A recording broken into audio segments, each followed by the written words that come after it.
Oi, gente. Tô esperando as meninas pra gente começar a live. Peixinho, solicita. Aí.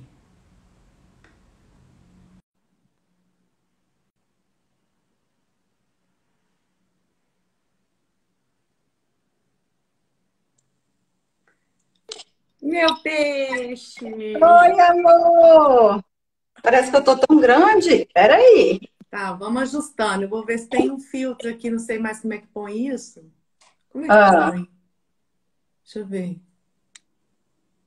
deixa eu colocar aqui o meu pra trás. Uai, eu não sei como é que põe filtro.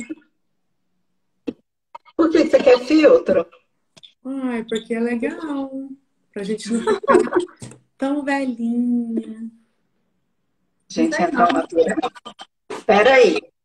Vou arrumar aqui. Geralmente, quando Eu a vou... gente olha na câmera é uma coisa, e quando vai pra live é outra. Ih, o negócio caiu. Tá grande aí, não tá a minha imagem? Tá muito zoom. Tá grande, tem que afastar o negócio. Peraí. Peraí, eu vou sair pra arrumar e te chamo. Não, pode arrumar aí. Depois a gente corta. Pode sair também, você que sabe.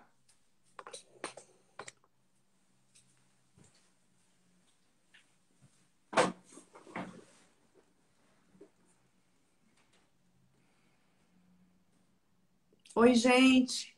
Fica aí com a gente que as meninas estão entrando. Oi, Dinamar, Cintilar, Ju. Que delícia, gente. Cadê a Anne, gente?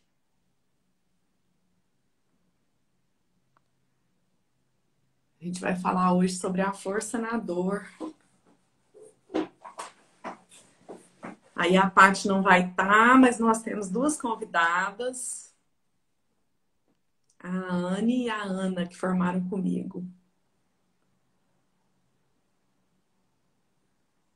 Aí.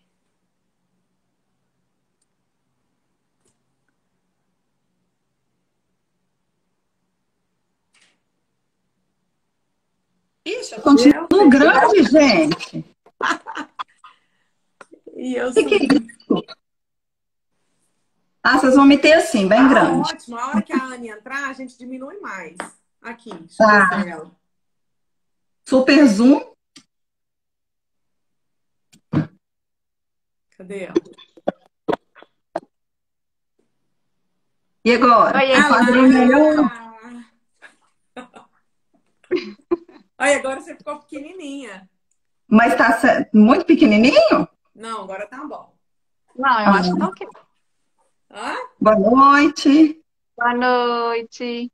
Oi, amiga. Ah, que delícia vocês.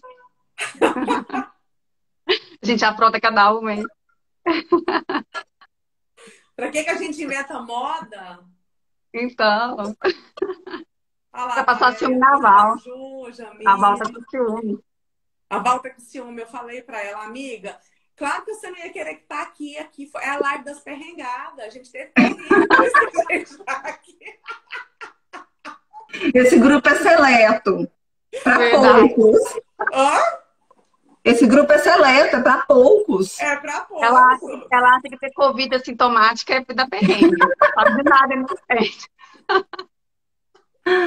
Falei, ainda Meu bem que áudio você não tá tá bom? aqui. Hã? Tá ótimo. Que você falou, peixinho? Se o meu áudio tá bom, a Anne respondeu que tá ótimo. Tá ótimo. Tá dando pra ouvir. Tudinho. Então tá. Gente, eu vou apresentar vocês primeiro, né? Que a gente tá na minha Uhum. página aqui do ES, da página minha e da Paty. A Paty não Mas tá acho aqui bom você hoje. também se apresentar para quem tá no nosso perfil, Ah, Lígia. é mesmo. É mesmo. É uma mistura. Tá. Então, eu sou Virgínia, psicóloga, formei com essas duas peças raras. Inteligente. Hã? Inteligente. Ixa, fodas, fodásticas. Foda. E aí a página que eu tô é a página do ES, que é um trabalho que eu desenvolvo junto com a Paty. Né? A gente coloca aí vários temas, tem a historinha da Amanda, a gente trabalha o perfil de pessoas que são buscadoras e que em algum momento da vida se deixaram para trás porque por amor aos pais, por amor a alguém, essas pessoas entram em sacrifício. Então a página fala sobre, a gente escreve sobre a gente, porque nós somos típicas Amandas, que é a nossa personagem. A Paty não tá aqui hoje porque ela tá de férias, mas ela também tem uma grande história de dor. Meu Deus do céu. Peraí. E ela também passou esse ano. É a gatinha? Ela quase pulou a janela.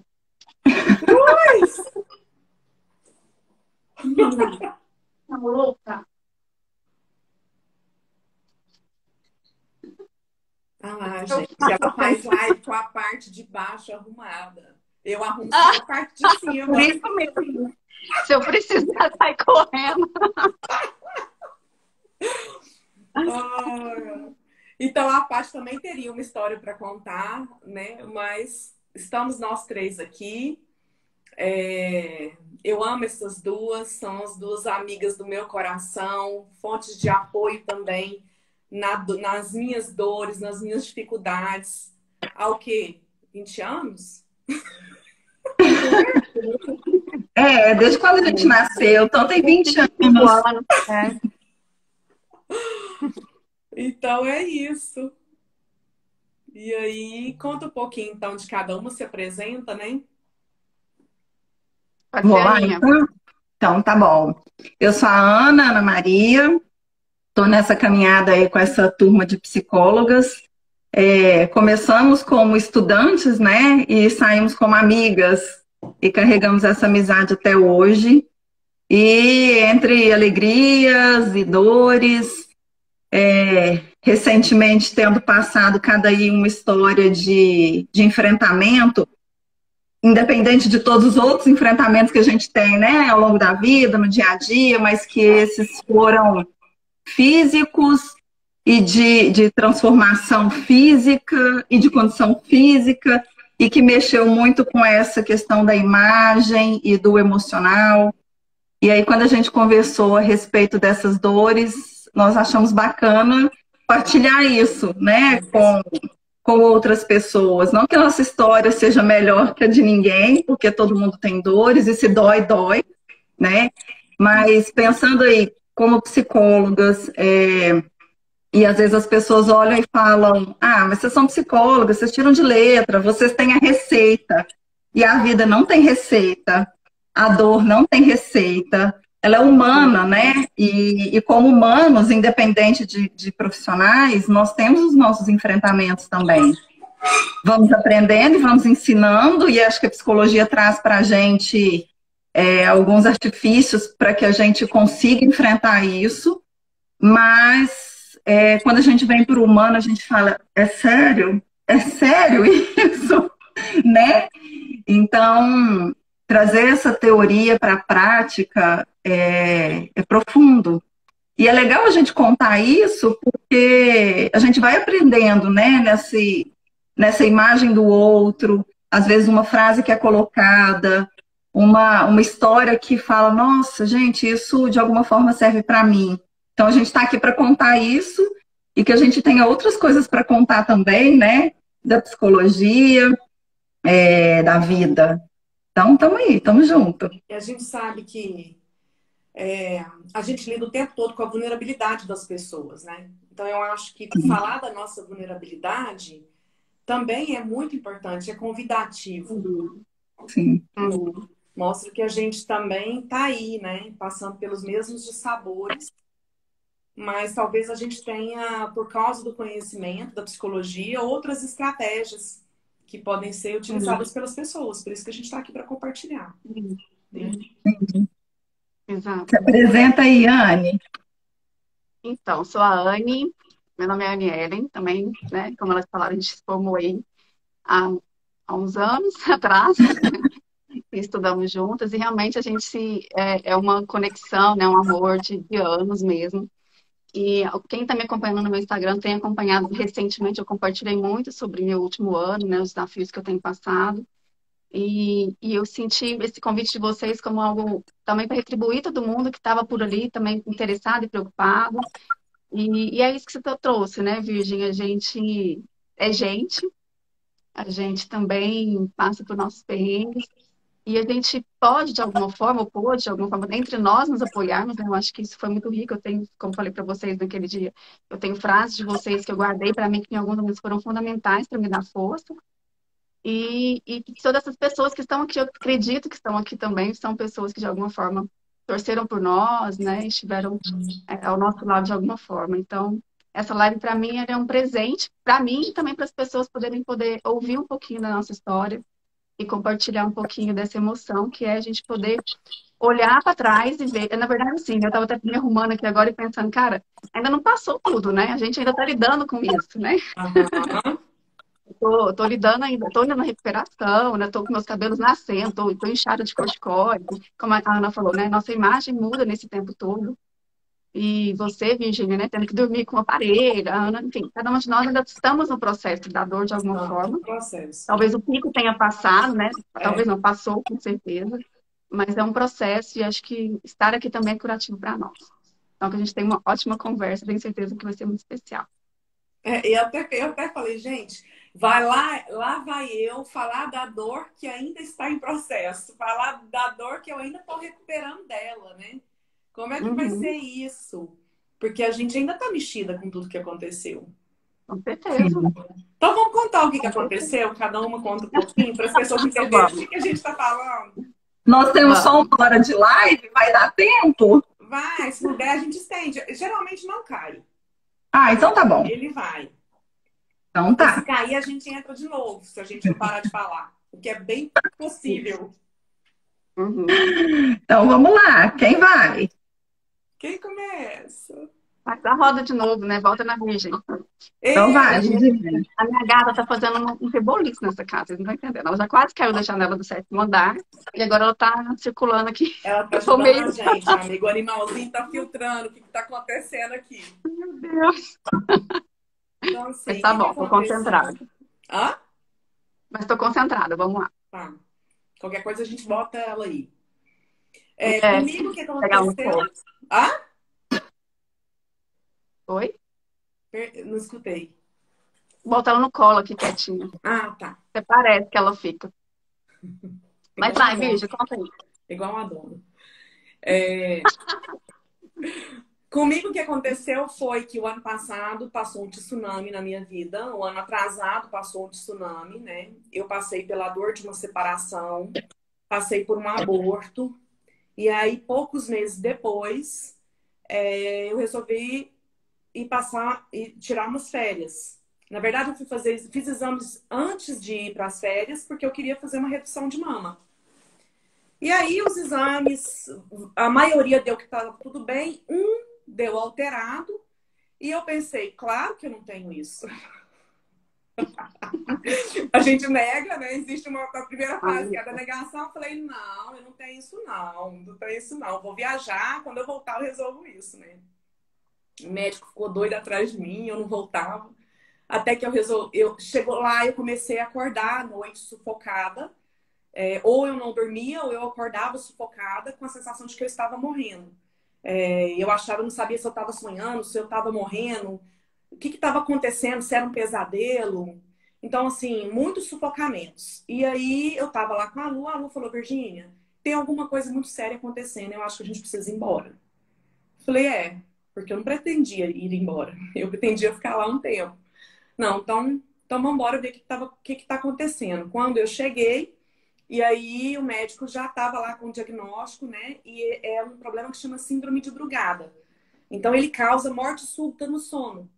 E geralmente acontece em homens asiáticos e na faixa dos 40 anos. Então, assim, por isso que eu achei que isso não estava acontecendo comigo. Como assim? Homem asiático, raríssimo, né? Então, não seria eu que teria isso. E é algo genético. Eles pesquisaram na história da família e descobriram que um tio meu morreu de morte súbita. Provavelmente ele também tinha isso, né? Mas a grande questão que ficou para mim é por que isso eclodiu naquele momento. justamente no momento em que eu estava com o coração muito ferido, em que eu estava muito triste. Eu até lembro que o dia que eu fiz o exame, que deu a síndrome de Brugada, eu não acreditei no exame, porque foi um dia que eu estava muito mal, eu estava muito triste aquele dia. Foi logo que eu tinha perdido a gestação, eu estava muito triste. Então eu pensei, não, tem alguma coisa errada nesse exame. E aí deu isso, e aí foi uma correria para poder descobrir a gravidade e para poder encontrar o remédio que faz o contraste para identificar a gravidade. Esse remédio teria que vir importado. E aí virou uma batalha, uma sina com o plano de saúde, com várias pessoas me ajudando, uma grande amiga que é cardiologista tentando conseguir alguém no Brasil, algum médico que tivesse essa medicação, até que ela encontrou. Isso foi um processo que durou mais ou menos um mês, de muita ansiedade, né?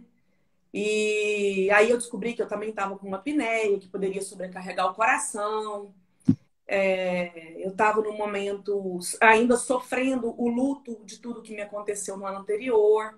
E aí, até que a gente conseguiu um remédio em Brasília, eu fui para Brasília, acompanhada da minha mãe e dessas duas grandes amigas. Eu falo que se não for a rede de apoio, se não fosse essa rede de apoio, eu não sei o que teria sido.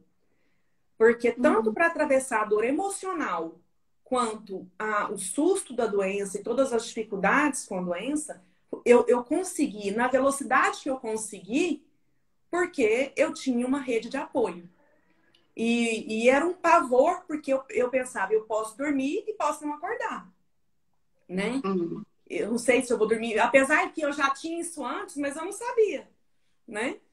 E a partir do momento que você sabe, aquilo vira uma grande fonte de ansiedade.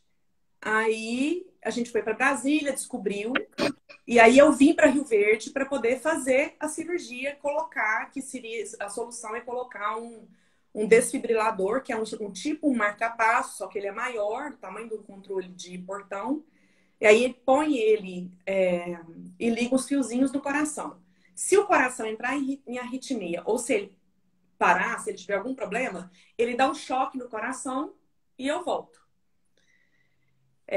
Então, depois que coloca isso, pode ser que eu nunca leve esse choque. Pode ser que nunca seja necessário. Tomara que não. Mas se for, ele vai estar ali para salvar minha vida. Mas aí o que aconteceu? Quando eu cheguei em Rio Verde, eu peguei Covid. E aí foi mais uma outra luta, porque eu passei muito mal no Covid. Eu fiquei muito fraca, com muita falta de ar, tendo que usar o CPAP, que funciona como um oxigênio de dia e de noite. E a única coisa que eu não podia ter em função do problema do coração era febre. Graças a Deus, foi a única coisa que eu não tive, febre. E também, de novo, durante o Covid, a rede de apoio, as pessoas me abraçaram, era coisa chegando lá em casa, era presente, era amor, era comida. A gente nem consegue comer de tanto sofrimento. Mas, nossa, foi muito apoio, foi tanto amor que eu não consegui ir embora de Rio Verde. Foi tanto amor que eu fiquei seduzida pela minha história. Porque aqui é a minha cidade natal, eu tenho uma história com essa cidade, eu tenho uma história com as pessoas aqui. Foi um resgate. E aí eu vejo isso também, um resgate da minha história, uma possibilidade de curar outras feridas, de ressignificar a minha relação com a história da minha família, assim como a minha mãe, que também passou pelo mesmo processo e pegou Covid junto comigo. Ficamos as duas no apartamento, sendo cuidadas pelas pessoas. Uma outra coisa, porque a gente, como psicóloga, a gente cuida muito. A gente cuida o tempo todo das pessoas, né?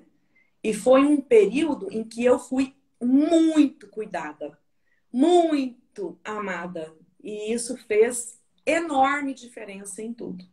Né? Se não fosse esse apoio me ajudou a ressignificar tudo. Por isso que eu falo que eu ainda estou em processo. Eu lembro que no dia da cirurgia, e um outro amigo de infância que fez a minha cirurgia, acompanhado pela Ludmilla, que é a minha amiga e cardiologista, que também acompanhou tudo. Quando eu estava em Brasília, eu acordava no meio da cirurgia, do exame. Mila, ela chegava perto de mim e falava, tô aqui. E eu, apagava de novo. Acordava, Mila, ela, tô aqui. E eu, acordava de novo. Então, que privilégio ter ela lá comigo, né? E a Aline lá de fora dando apoio para minha mãe. E depois aqui, na cirurgia aqui também, um momento muito marcante foi que quando eu acordei no meio da cirurgia de novo, eles estavam colocando o aparelho e eu pensava, eu não tô respirando, eu não tô conseguindo respirar. E eles falavam, calma, calma, você vai respirar, já tá acabando, já tá acabando. E eu pensava, tô vendo tudo, como é que é isso, né? Vou ver me fechar. Mas não, eu dormi. E quando eu acordei, eles estavam me levando pro quarto. Quando eu fui chegando no quarto, foi me dando uma crise de choro. E eu chorava, mas eu chorei assim, eu devo ter chorado 1 hora seguida. E aí os médicos se reuniram ao redor de mim. O que que tá acontecendo? Eu não sei, deixa eu chorar, que eu tô precisando chorar. Não sei por que que eu tô chorando. Mas eu acho que aquilo foi muito importante. A gente sabe pela experiência somática, pelo trabalho corporal, que foi uma grande descarga de uma tensão acumulada durante meses, né? E até hoje eu tenho essa lembrança desse choro e isso ainda mexe no meu corpo. Eu tremo. Então eu ainda acho que tem coisas para serem trabalhadas disso tudo. Resumindo bem, foi isso. Né? O perrengue. Que não Nossa, eu foi já fácil. emocionei aqui, Virgem. É. Vai ser difícil acabar essa live sem uma lágrima aqui, viu? Foi muito difícil, né? Muito, muito difícil. Ao mesmo tempo, uma oportunidade de ressignificar e, para mim, de curar o meu coração. Porque eu acho que o meu coração ficou muito ferido. Eu acho que o meu coração foi muito ferido por várias coisas que aconteceram na minha vida. Não é à toa que ataca o coração, né? Tem um motivo também, a gente sabe. Sim. É uma linda história, né? E tá aí com o coração, ó, batendo, valioso, literalmente valioso esse coração, né? Esse Batendo coração aí. ama demais, né? Essa é uma questão, ele ama demais. Aham. É. E E o aí mais você falou, interessante, só, desculpa, Ana, mas assim, pode né, falar. lembrando no começo, né, quando encontrei com a Virgem, ela contando isso, ela contava dando gargalhada, né? Eu pensava, como que pode essa pessoa não perder esse senso de humor, assim, brincava com o médico, né, brincou com, assim, acho que seu bom humor também foi um recurso importante, né, Virgem? Eu sinto que o meu também me ajuda muito, mas eu acho que o seu é genial, né? Você é uma pessoa engraçada e divertida o tempo todo, fazendo rir pra caramba. Mas eu acho que esse jeito seu também, apesar, assim, que você não nega os dois lados, né? Você chorou muito, mas eu acho que você também pôde trazer um pouco desse seu jeito brincalhão e leve para lidar um pouco com isso, né? Você sente isso, Virgínia, ou não? Você acha que foi mais uma defesa, assim? Sinto. Eu acho que eu tenho uma alegria mesmo, né? Porque você tá falando isso porque no dia que o médico me falou que eu tinha o problema, né? Eu falei pra ele, tá, mas então essa morte seria uma morte boa, uma morte súbita. Tem morte melhor que essa. Morrer dormindo, né? E aí eu falei, tá, então o que que pode acontecer? Qual vai ser a limitação que eu vou ter na minha vida? Ele falou, você não vai poder ser atleta. Eu falei, você acabou com a minha vida. Que uma coisa que eu não é atleta. Mas aí o médico continuou sério me olhando, né? Pra ver se assim, aí, que hora que a sua ficha vai cair, você vai parar de rir. E aí teve essa hora, né? Porque eu fiz graça, descontraí até que eu parei e falei, então é sério? Tem isso mesmo? Ele falou, tem. Eu falei, tá, então o que que eu tenho que fazer? Qual que é a estratégia? Eu sou muito de bolar estratégia para as coisas. O que está acontecendo? Está acontecendo. Qual é o problema? O problema é isso. Qual é a estratégia? Opções. Eu começo a pensar em opções, como solucionar aquilo, quem eu vou buscar, quais são as pessoas que eu vou acessar para me ajudar nessa situação. E aí, no meio disso tudo, eu vou sentindo. Eu vou chorando, eu vou pedindo arrego, eu vou rindo, eu vou fazendo graça. Eu acho que é um recurso, né? O importante é que esse recurso não seja uma negação ou um riso da forca. Sim, por isso que eu te perguntei, né? Como é que você entende isso? Porque poderia ser as duas coisas mesmo. Poderia ser, mas eu fico bem atenta com isso. Eu acho que eu já... quando eu era mais imatura emocionalmente, eu negava mais. Agora eu acho que eu sinto, e o problema é que eu sinto demais, né? Quando eu choro demais. Quando eu tô feliz demais. É tudo muito Intensa. intenso. E por isso que eu preciso ir cuidando dessa dose. essa dose é muito importante. Falei Eu ia demais. falar, eu ia perguntar isso, assim, né, que a Anne contextualizou também dos seus recursos e essa alegria, e aí você tocou nesse aspecto do rir e não ser um riso da forca, né, e aí tem gente que está acompanhando e que talvez não entenda o que a gente está dizendo a respeito disso, que o riso da forca é quando você está rindo de uma situação difícil, sem ter a consciência, sem dar aquele peso da importância de que não é um contexto para rir, né? Então, assim, é diferente você ter um humor na vida para trazer uma leveza para algumas coisas, e o outro é você estar rindo de um problema e fugindo dele, na verdade. É como se, né? Não, deixa para lá. Esse é o riso que te enforca, né? Então, o que é diferente disso de você, tá, então vamos dar uma quebradinha aqui no clima, mas, opa, tem um problema, deixa eu olhar para ele. Exatamente. Né? E que a gente trabalha bastante em terapia em relação a isso, quando a gente vê que a pessoa está se enforcando no problema, rindo, né? E às vezes olhando para isso assim como, não, é isso aqui que faz ser legal, e o problema está lá. Né? E você encara o problema, na hora que você falou, opa, na hora de olhar para esse problema, vamos olhar para esse problema. Né? E foi um recurso que fez com que isso fosse resolvido. Você não ficou patinando ali em cima da situação, esperando, né, que só o bom humor resolvesse ou que o milagre aparecesse. Né?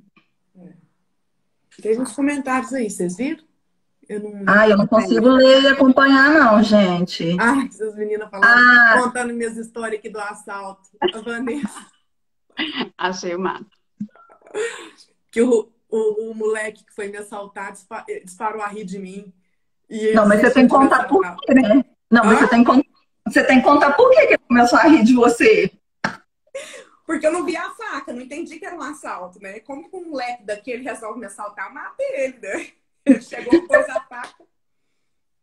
Passa não sei o que, não sei o que, não sei o que lá. Eu falei, o quê?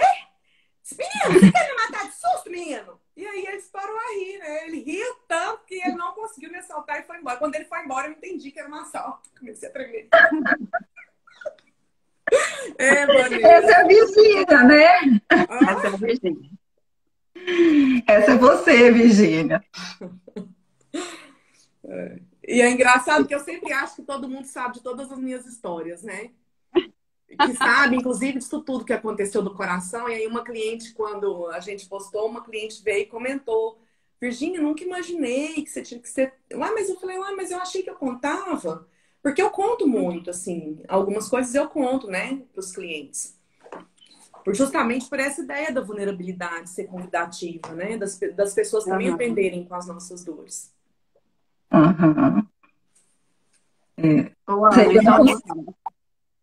Eu não consigo acompanhar aí os inscritos, não. Quem vai? Vai, Anne. Vai você. Então, tá bom. Lá vou eu, então. A minha história é de, literalmente, uma queda, né? Vou eu andar de bicicleta. Coincidentemente, era o dia do meu aniversário. Saí para pedalar. Nada de pedal. Não sou atleta. Não pretendo ser uma grande atleta. Saí para passear e numa parte estreita de uma passagem, o guidão da bicicleta bateu num poste e eu caí. Né? Então, assim, eu não voei, eu não fui arremessada, eu caí e o peso da queda, ele terminou no queixo. E aí, naquele momento que eu caí, e aí a gente se emociona, né? Mesmo que isso esteja muito elaborado dentro de mim, mas assim, trazer essa história mexe, porque o tempo inteiro eu olhei para a vida, o tempo inteiro, e fugindo da morte, fugindo não do problema, fugindo de que, olha, eu não quero morrer, eu quero estar aqui. Então, naquela hora que eu caí, eu não sei quanto tempo durou a queda, foi muito rápido, 3 segundos, sei lá, mas sabe aquela coisa que fala, e a sua vida passou diante dos seus olhos? Foi meio que assim. E na hora que eu fui abrir o olho, eu pensei, bom, onde é que eu vou abrir o olho? Em que plano eu estou? Né? E estava no plano do chão. Por um lado era bom, opa, eu estou aqui, mas eu sabia que eu tinha um problema, porque doía muito, eu tinha a sensação que eu tinha que segurar a minha boca, porque realmente soltou, né? Assim, o encaixe da mandíbula quebrou dos dois lados, então a minha mandíbula estava sustentada só pela musculatura. E uma dor nas costas. Mas eu consegui sentar, consegui, com muita dificuldade, me comunicar. Mas a minha história, ela começa nesse momento em que eu abro o olho, né? E que eu olho e falo, eu escolho estar bem e funcionando. Então, assim, eu falava, Deus, me deixa viva e funcionando. Como seria essa função, eu não sei. Mas era o que eu queria. E quando eu vi que eu estava viva e funcionando, ainda que sem saber o que estava quebrado, ali eu já fiz a virada e falei, tô no jogo, né? Porque eu sou muito assim, o que me deixa angustiada na vida é estar em cima do muro. E sem saber para que lado eu desço. A partir do momento que eu tenho uma pista e eu faço uma escolha para onde eu desço, eu assumo aquela escolha, as consequências dela, até que eu tenha que fazer uma outra decisão. Então, na hora que eu vi que eu estava ali, eu falei, tô no jogo, né? E é uma escolha minha de como eu vou conduzir, ainda que eu não controle todas as variáveis. E aí fui acudida rapidamente, meu marido, minha irmã e toda a rede de apoio que começou a partir daí. E por ser o meu aniversário, as pessoas já estavam tentando entrar em contato comigo, ainda que fosse de manhã. Então, rapidinho, a notícia ela foi chegando e as pessoas falando, né, do suporte que estavam ali. Ana, estou com você, parabéns, mas eu iria te chamar para um parabéns e agora eu estou aqui para te dar força. Então, tá aí, né? Eu já falei dessa decisão de olhar para o problema e vou cuidar disso para que eu saia bem disso. Então, eu já tinha um lado do muro em que eu tinha descido e que eu não estava sozinha. Essa rede de apoio estava aí. Foi assim, tudo muito rápido, mas ao mesmo tempo tudo parecia muito longo, porque a dor física, ela é muito ruim, né? E aí naquela adrenalina já eu levanto, eu consciente o tempo inteiro, levanto, vamos para o hospital, cheguei andando no hospital e com aquela sensação de que eu tinha que segurar a boca. Muita dor. Muita dor, muita dor. Eu não conseguia engolir, eu não conseguia deitar porque isso aqui inchou por dentro. E a sensação era de latejar, muita dor. E se eu tentasse falar, era como se eu estivesse mastigando caco de vidro. Porque tudo fazia barulhinho assim, né? Porque o osso deu uma trituradinha boa de um lado. No hospital, muito bem atendida, ali já foi aparecendo médico que é amigo da família, a minha irmã, que eu nunca vi ter tanto amigo dentista e médico, e todo mundo foi aparecendo. Meu irmão é médico e dando suporte à distância. E uma das coisas que era muito difícil naquele momento é o fato de a gente estar no 3º para o 4º mês de pandemia, em que a ordem era evitem o hospital, e estava eu no hospital, levando pessoas para o hospital, entre parênteses, assim, né? Só os que iriam cuidar, porque ninguém poderia estar ali. E a gente vivendo um momento de isolamento muito grande. Nós, na minha família, decidimos que pouparíamos os pais. Então, os meus pais, os meus sogros, a gente estava tendo uma relação à distância. E olhar para eles e ver também que eles estavam sofrendo por não poder ter esse acesso físico, né? Mas ali também eu estava em paz no sentido de falar assim, entre o risco de Covid que eles têm e eu ir para o hospital e tenho outras pessoas para me dar suporte, para eles continuarem preservados, está tudo bem. Então, assim, tudo que eu pude ir trazendo com leveza para a vida, ainda que o momento fosse muito pesado e de muito medo, eu fui fazendo isso. Eu sei que os meus pais querem estar aqui, mas tem outras pessoas, então tudo bem, eles estão lá. E nunca olhei para isso do tipo, eles faltaram comigo. Pelo contrário, eles deram suporte da forma que cabia naquele momento. E aí eu não briguei com a situação hora nenhuma. Né? Esse é um grande ponto. Uhum. Né? De olhar, e é isso, né? E muitas coisas que vinham chegando, automaticamente eu ia olhando para aquilo e pensando o que de melhor eu posso fazer com isso. Então, eu sei que muita gente, porque falava isso, Ana, por que isso com você? Eu nunca questionei o porquê. Nunca. Até porque, se eu achasse um motivo, exatamente, por que não comigo? Por que eu posso olhar e entender que acontece com o outro e por que não comigo? Eu não estou na fila do privilégio. Ainda que eu, né, me considere, ok, sou uma pessoa boa, ok, as pessoas gostam de mim, olha quantas estão aqui, mas não existe privilégio nessa fila, né? Então, por que não comigo? Eu não queria que tivesse acontecido, mas aconteceu. Fato. Próximo ponto. E por que aconteceu? Não sei.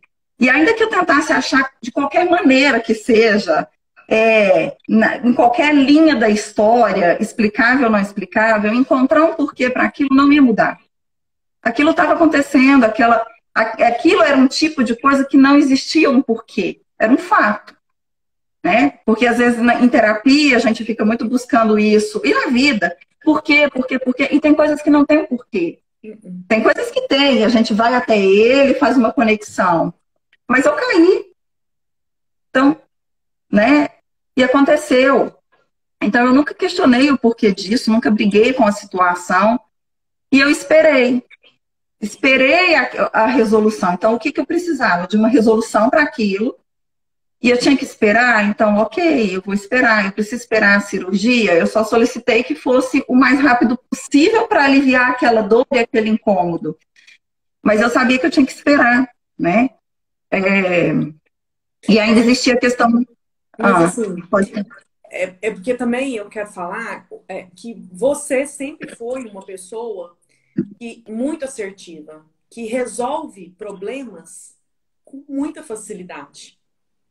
Que não fica sofrendo ou dramatizando situações. Nunca vi você fazer isso. Né? Uhum. Então, eu acho que essa sabedoria que você tem, que você já tinha na época da faculdade, é algo muito do seu espírito, do seu coração, da sua maturidade. Você nunca foi de ficar dramatizando problemas. Né? E talvez também a pergunta aí nem seja muito porquê, né? Mas para que cada uma de nós passou por isso? O que nós fizemos, o que nós vamos fazer do que nos aconteceu? Eu estava lendo a Caravana aqui e tem um pedaço que ele fala no caminho, vários problemas externos vão acontecer na nossa vida, né? Um tsunami, uma doença, uma perda de alguém que adoece, que a gente ama muito, vários problemas, perda financeira, nananã. Mas como eu vou lidar com o que me acontece é que vai fazer uma grande diferença. Então, nesse sentido, eu acho que você sempre teve muita sabedoria. Com tudo que eu vi você conduzir. E eu vi muita coisa. Graças a Deus, eu vi muita coisa. Obrigada, eu aceito esse carinho aí que você está me dando. Eu vejo isso, mas eu nem sempre só me jogo confete, né? Porque talvez eu esteja também numa posição que eu preciso olhar e falar, opa, peraí, né? Mas eu procuro ser resolutiva com as coisas. Nem sempre fui assim, né? Já fiz o processo de terapia e o aprendizado da vida também, para a gente olhar para esse contexto. Aprendo muito sendo mãe, né? Porque eu tenho 2 filhas e o quanto eu, Ana, me transformo nessa jornada materna também. E aí faltou falar isso, voltando para o meu contexto, assim, que quando eu caí, além de desejar estar viva e com função, eu tinha um foco ali também, assim, né? Eu quero voltar para a vida, por quê? Porque eu tenho filhas que eu quero estar junto, que eu quero cuidar. Eu costumo falar que eu não tenho medo da morte, assim, né? Se morrer, foi. Eu não tenho o que fazer. Mas eu não quero faltar. Eu não desejo ter uma vida curta, porque eu amo viver. Eu não desejo ter uma vida curta, porque eu quero ver a história que as minhas filhas vão fazer, que os meus familiares, que os meus amigos. Então, assim, eu amo demais viver. Demais. E essa essa energia de vida, ela foi muito fortalecedora também. Então, além de olhar para o problema e falar, vamos resolver, era porque eu queria estar na vida para vivê-la. Então, assim, eu adoro fazer aniversário. Aquele dia era meu aniversário, né? E eu já falo assim, nossa, meu telefone vai bombar, o pessoal tem que pegar a senha, porque é muito telefonema, é muita mensagem. Eu adoro. E isso me motiva a estar viva, isso me traz uma energia, né? E essas mensagens, elas chegaram de várias formas, ainda que fosse também do contexto da dor. E estando ali no hospital, né, nessa espera angustiante... Posso falar mais uma coisa, se não esqueço? Pode. Eu sei que esquece mesmo. Esquece que você vai falar, não. Porque eu acho que aí também tem um grande aprendizado. Por isso que eu quero frisar. Porque, assim, é um sim para a vida. É um sim para a vida do jeito que vier. Não existe a opção de não estar na vida. Então, uma pessoa, esses dias, está vivendo um luto muito forte, falou, eu não sei se eu quero ficar aqui. Isso não é uma opção. Não é uma opção pensar se você quer, não. A vida está, você está viva, portanto, você vai viver. É claro que em momentos de extrema dor, pode vir uma vontade de morrer, pode vir um e se eu morresse, ok. Eu posso acolher isso, mas assim, a decisão diária precisa ser ficar na vida. E eu acho que nós três superamos. Porque nós três temos muita vontade de viver. Porque nós três, em momento nenhum, questionamos ir embora. Ir ficar. Eu ia comentar justamente isso, né? Acho que esse é um ponto nosso muito forte, né? Muito forte. Uma força de viver, um desejo, um amor pela vida, né? Que é a nossa. Um amor pela que eu acho que a gente comunga que, independente dessas tropeços, dessas quedas, das dores e de tudo, a gente tá dizendo sim. Sim, eu quero continuar. Isso não quer dizer que teve um momento na minha história que eu precisei isso pra mim mesma, assim, em voz alta, assim, tá ruim, tá péssimo, mas eu quero viver. Isso. E acho que fez toda uma virada. Isso faz toda a diferença, né? A gente vê isso no processo de cura das pessoas. É isso que faz toda a diferença.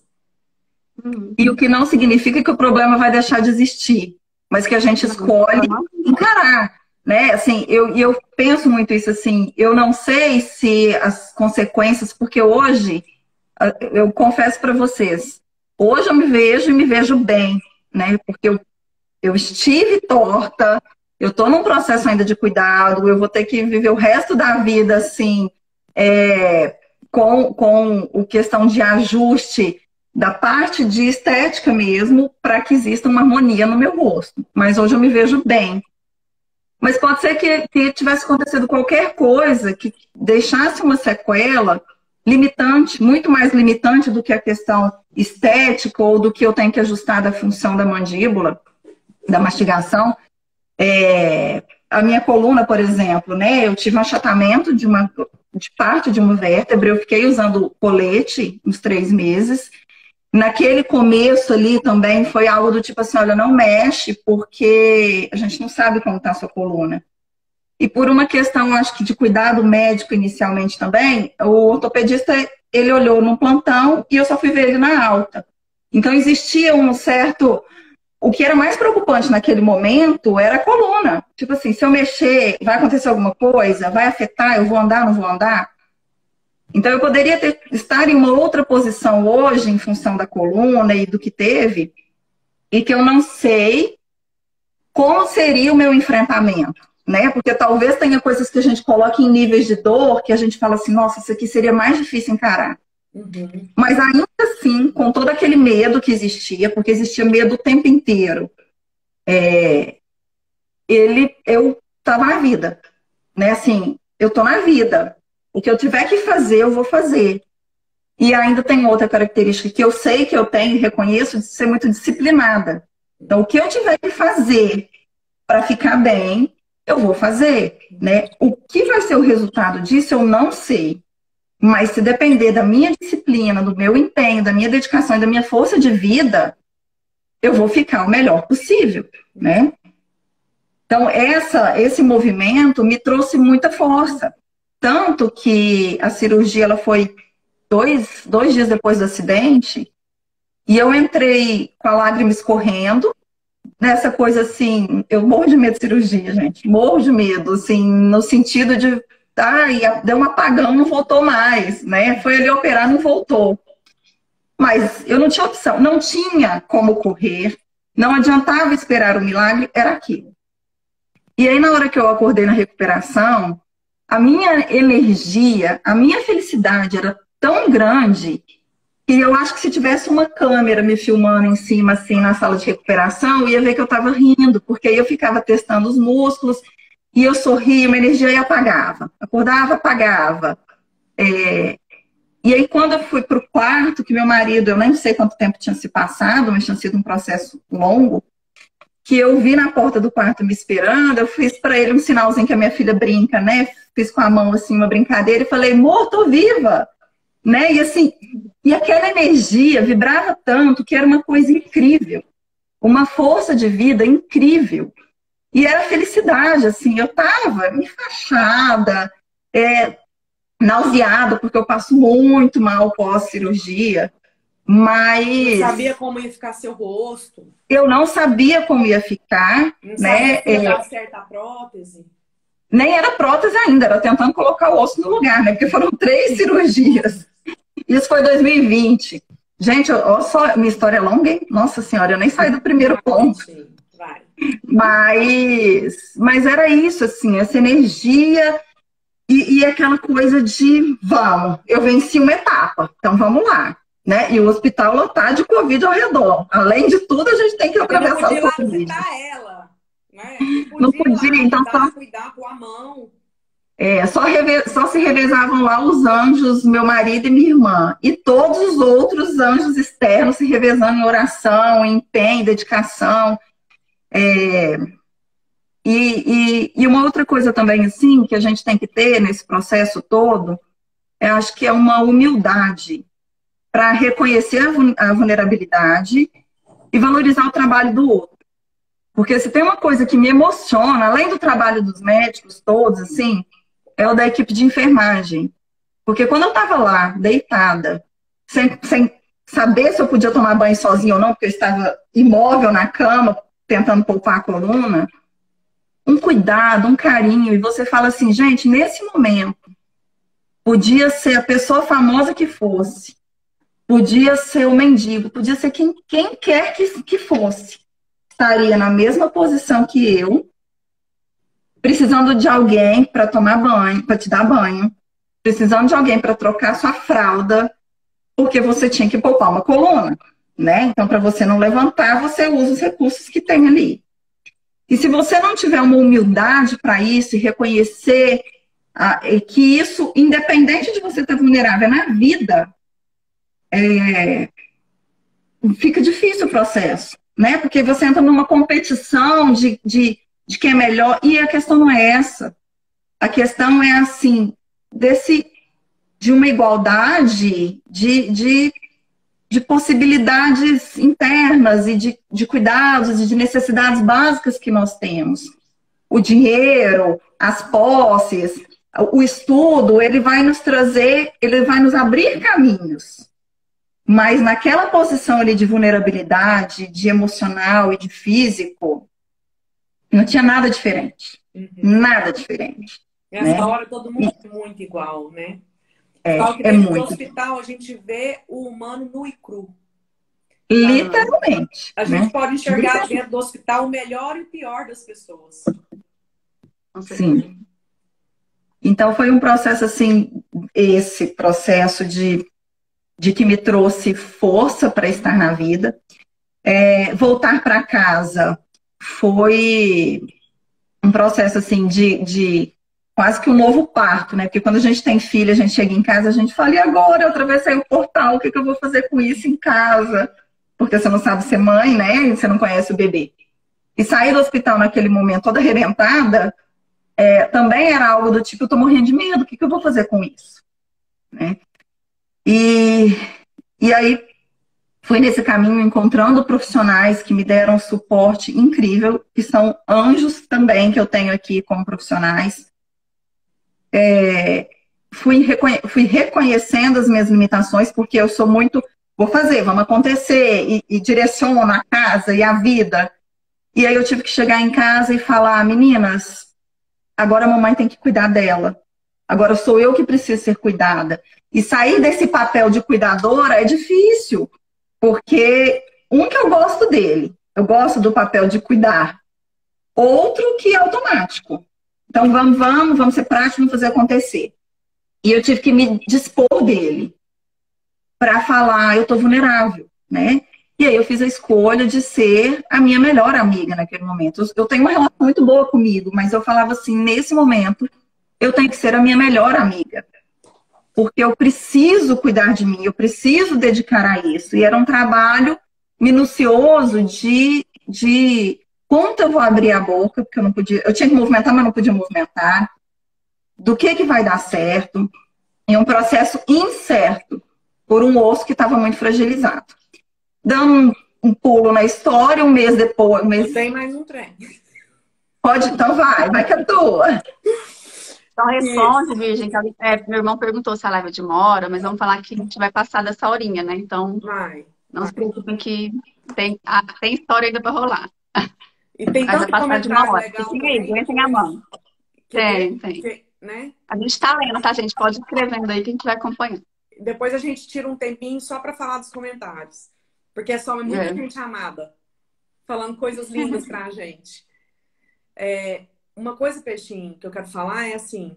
Quando você... Só contextualizando, o peixe é apelido, né? É o peixe. Ela não tem nome, o nome dela é Peixe.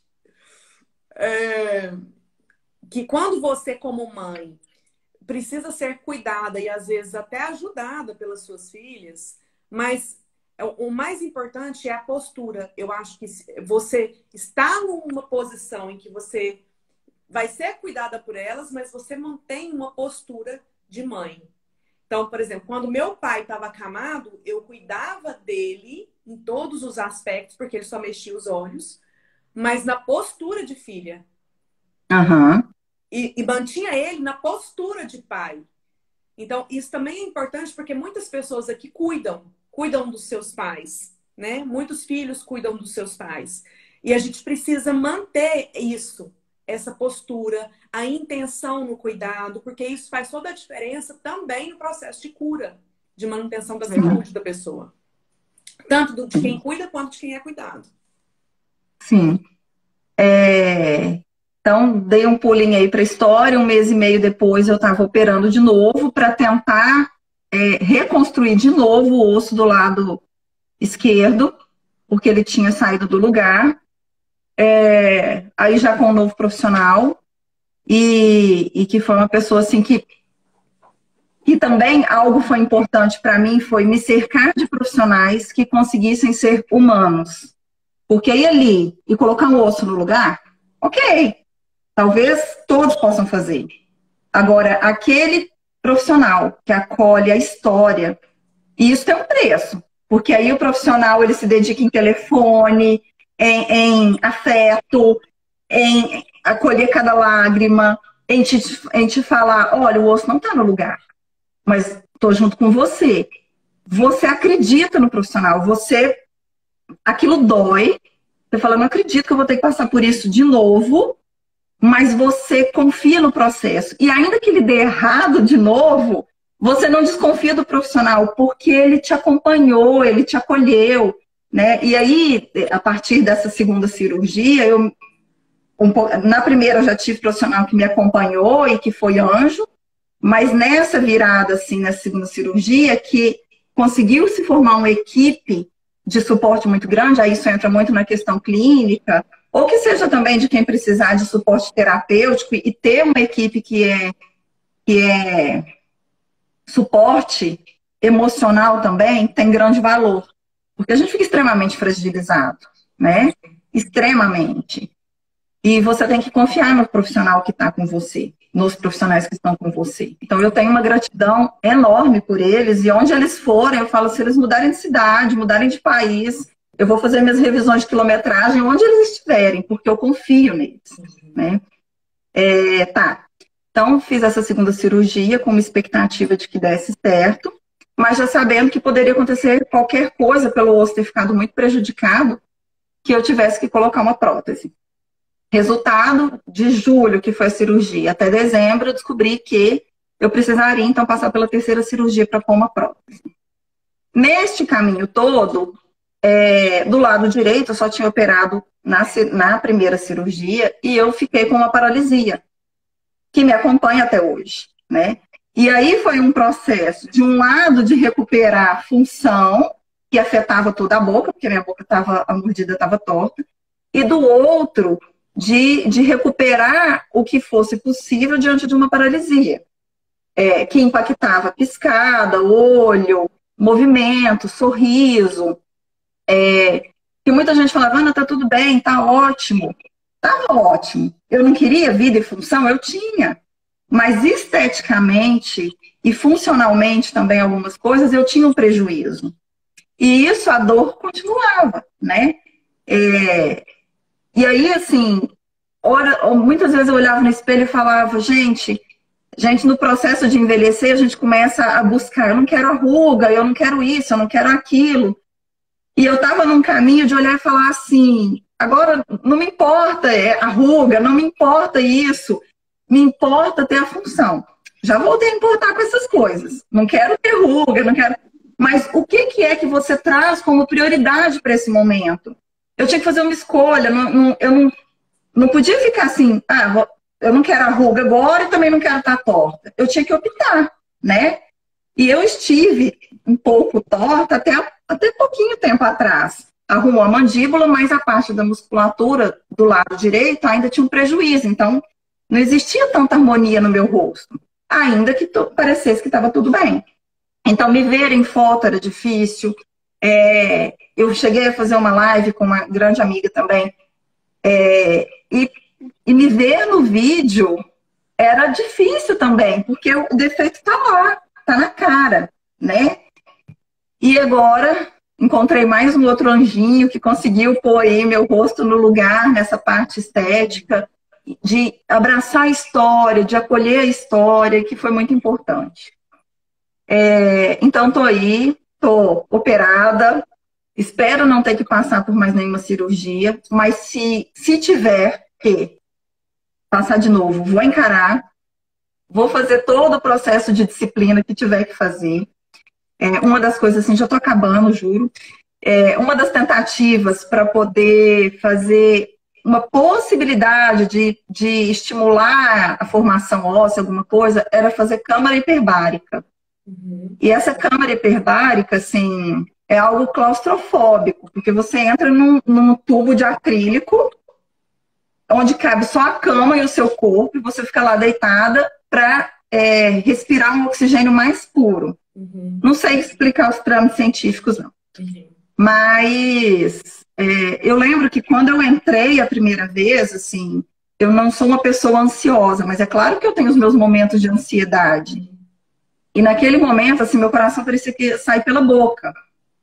E aí, o tempo inteiro fazendo aquele trabalho mental de enfrentamento e que a gente vê tanto também em consultório, né? A gente falando com as pessoas, trabalhar esse processo neurocognitivo de enfrentamento. Então, foram muitos processos que eu tive que ir trabalhando em conversas comigo, de que eu preciso disso, isso é o melhor que eu tenho a fazer agora, não tem que ser fácil, mas não precisa ser impossível. Nem tudo eu tenho que olhar e falar, ai, que delícia. Não, não é uma delícia.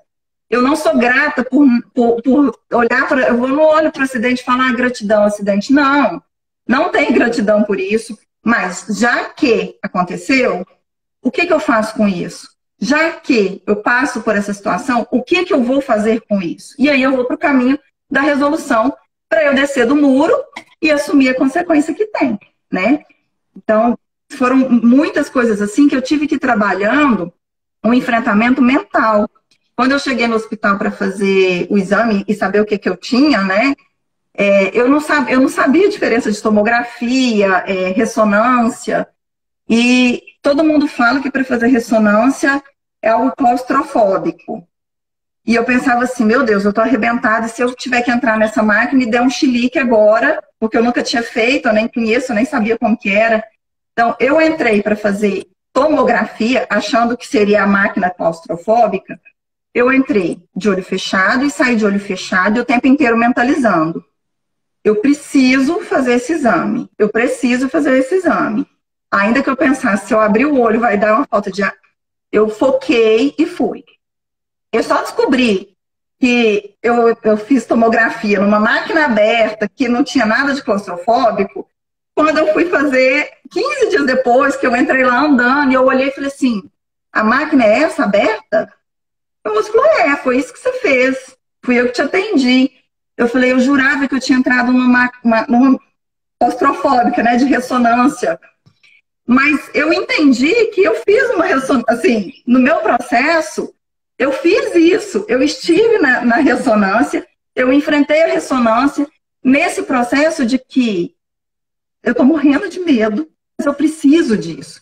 E a partir do momento que você vai olhando para isso, você vai dando abertura para medo. Você está aqui, eu estou olhando no seu olho e a gente vai caminhando junto, né?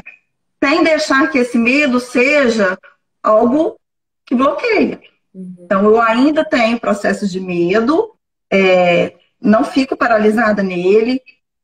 Meu medo, nossa, será que a prótese pode estragar? Será que eu tenho que passar por isso de novo? Mas eu não fico paralisado nele. O dia que tiver que enfrentar, vamos lá. Então, essa é a minha história. Tentei resumir, ainda que eu tenha gastado a maior parte da live. Mas encarar, tentar. Ai, travou. Mas você tá aí, tô ouvindo sua voz. Tá aqui. Travei? Voltei. Não, já voltou, já voltou. É olhar o enfrentamento para a vida, né? E é isso. Já jogo para a Anne, para o enfrentamento dela.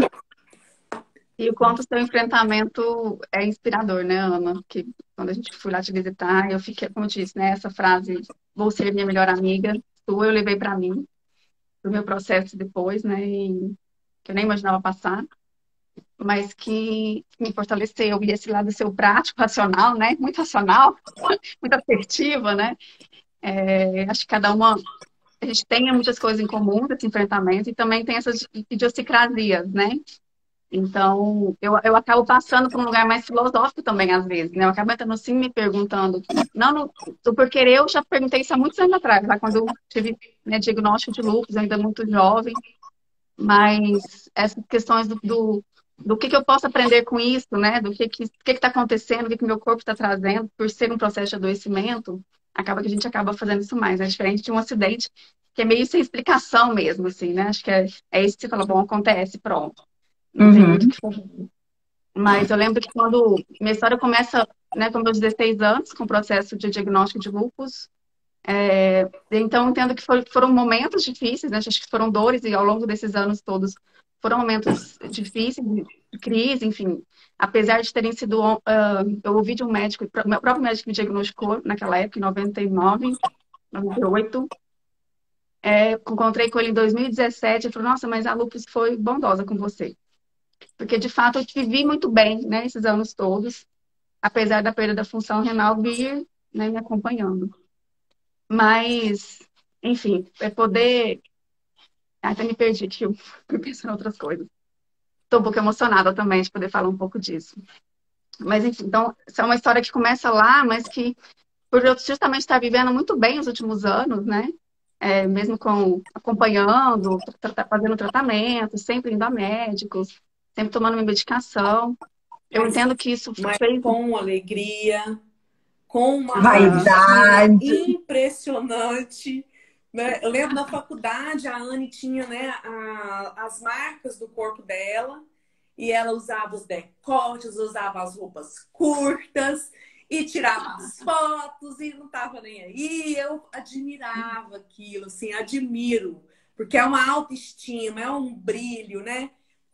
Passando pelo transplante e ela tá rindo, tira foto linda.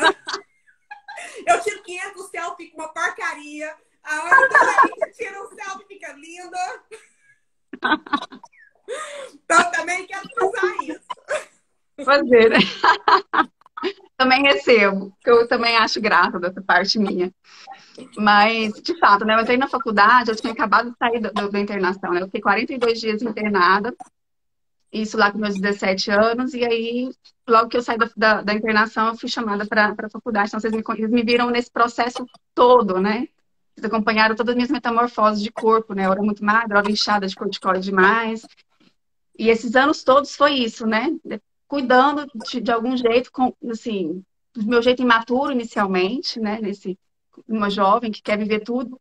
Aos 16 anos você pensa que você vai voar, que vai viver, acontecer, de repente, para mim foi isso, assim, sabe? Você vai no salto e alguém te puxa para trás, você não vai não, mocinha, fica aqui. Então, sempre fui uma jovem, era uma adolescente muito determinada, muito estudiosa, sempre tinha sonhos altos, e a doença veio me dando um certo susto, né, de verdade. Também era uma doença muito rara, ainda é difícil de falar de lúpus hoje em dia, mas na época muito menos ainda se sabia. Então, as pessoas ficaram muito preocupadas, né? Nós ficamos todo mundo buscando vários recursos. E, enfim, nesses anos todos lidando. Eu tô ficando um pouco cansada de falar também, então vocês vou diminuir um pouco o ritmo. Mas, nesse tempo todo, aqui é a Nina, gente, dando trabalho. E aí, o que acontece, né? Eu vou focar nesse último ano, que é o que a gente quer compartilhar um pouco mais. Mas eu acho importante contar que, então, é um processo que eu venho há muitos anos lidando, né, com essa doença. Eu não aceitava, eu também não era, nunca fui grata a lúpus, tá, Ana?